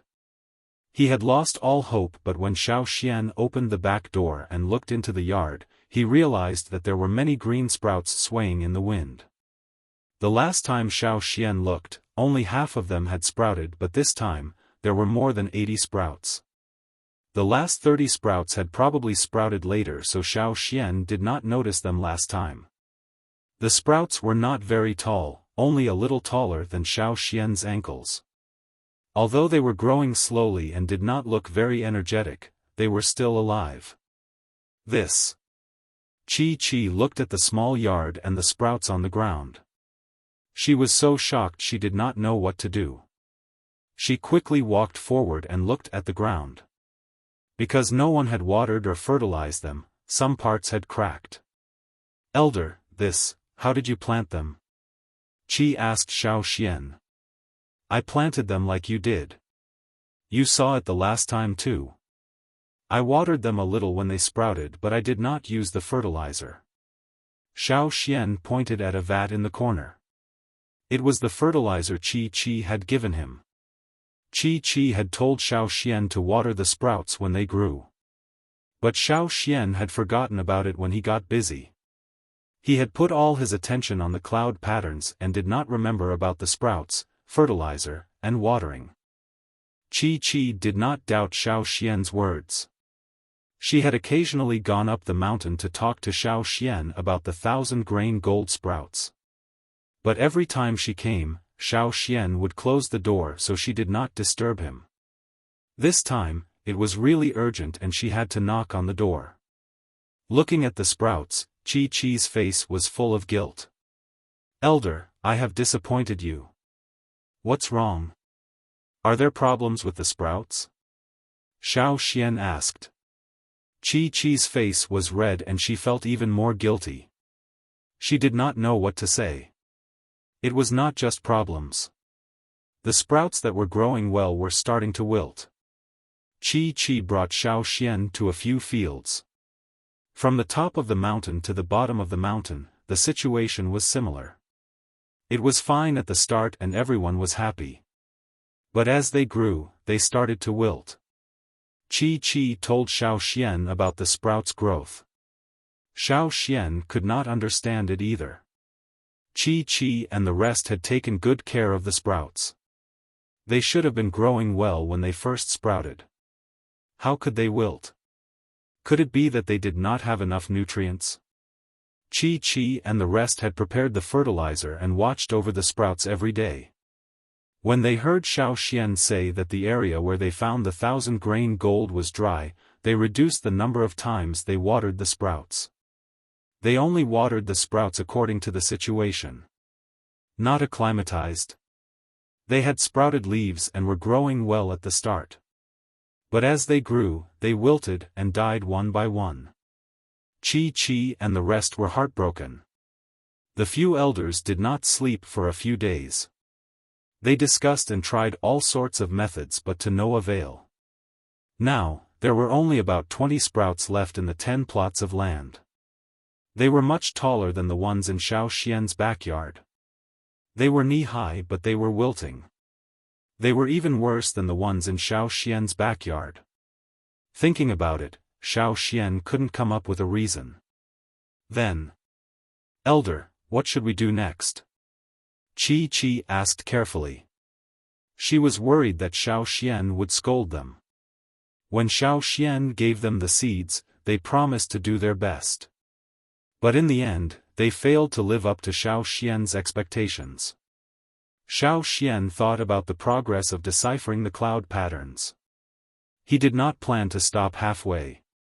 It was rare for him to find an idea. He did not want to stop and think about other things. Compared to the 1,000-grain gold, he was more interested in the cloud patterns. The more he understood, the more he felt that the cloud patterns contained a huge secret about the Xia people. After thinking about it, Xiaoxian said, "How about this? Please help me take care of the sprouts in my backyard." Qi looked up in shock. Xiaoxian's decision was not only not to scold them, but also to entrust them with important tasks. How could she do that? But Qi was still curious about the sprouts in Xiaoxian's backyard. She wanted to know if the sprouts were still alive because they were not tall enough or because of other reasons. But what if the sprouts? Qi tugged at her muddy clothes nervously. She was in a dilemma. Don't worry. Even if all the sprouts die, I will not blame you. They are hard to grow anyway. Since they can't be grown, I will cook the remaining grains for everyone to eat, Xiaoxian said. Chi-Chi's face twitched. Such precious seeds were eaten. After Xiaoxian made his decision, he followed Chi-Chi's suggestion and opened a small door at the wooden fence in the backyard. According to Chi-Chi, they would definitely go over every day. They might even go over a few times a day. It was inevitable that they would disturb Xiaoxian. They just had to open a small door at the fence in the backyard for her to enter. They would take care of the other things themselves. Xiaoxian did not need to care. That afternoon, Xiaoxian made a movable door at the wooden fence. Since no one would dare to barge in, he did not even need to tie a rope. Closing the door, Xiaoxian's eyes swept across the courtyard. He felt that something was missing. When he was about to enter the house, he suddenly stopped at the door. Xiaoxian looked down at his feet. At the back door, there was a weed. When Xiaoxian entered, his trousers swept across the weed, so he noticed it. Weed, he turned around and looked at the yard. He thought back to the time when the 1,000-grain gold sprouted. Xiaoxian remembered that there were many other unknown weeds growing in the yard. At that time, Xiaoxian was thinking about the cloud pattern. He planned to wait until the seedlings were bigger before getting rid of them. Who knew that he would wait until now? It had been more than 20 days. Xiaoxian did not even go out for a hunt. It had been more than 20 days, and in such warm weather, the annual weeds should have grown even more vigorously, right? But the truth was, there were only a few weeds in the yard. Most of them were spread far away from the seedlings. The weeds from 20 days ago were long gone. Xiaoxian found a thick leaf without writing and recorded this discovery. He would look at it later. After entering the house, Xiaoxian continued to decipher the cloud patterns. He could already decipher the general meaning of the cloud patterns. Although he had only deciphered 2 cloud patterns and there was still a thick stack of cloud patterns to be deciphered, it was good to have some progress. Xiaoxian would decipher all the cloud patterns on the cauldron.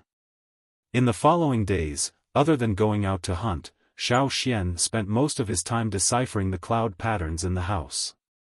As for the 1,000-grain gold seedlings in the backyard, he would only occasionally take a look at them when he was resting.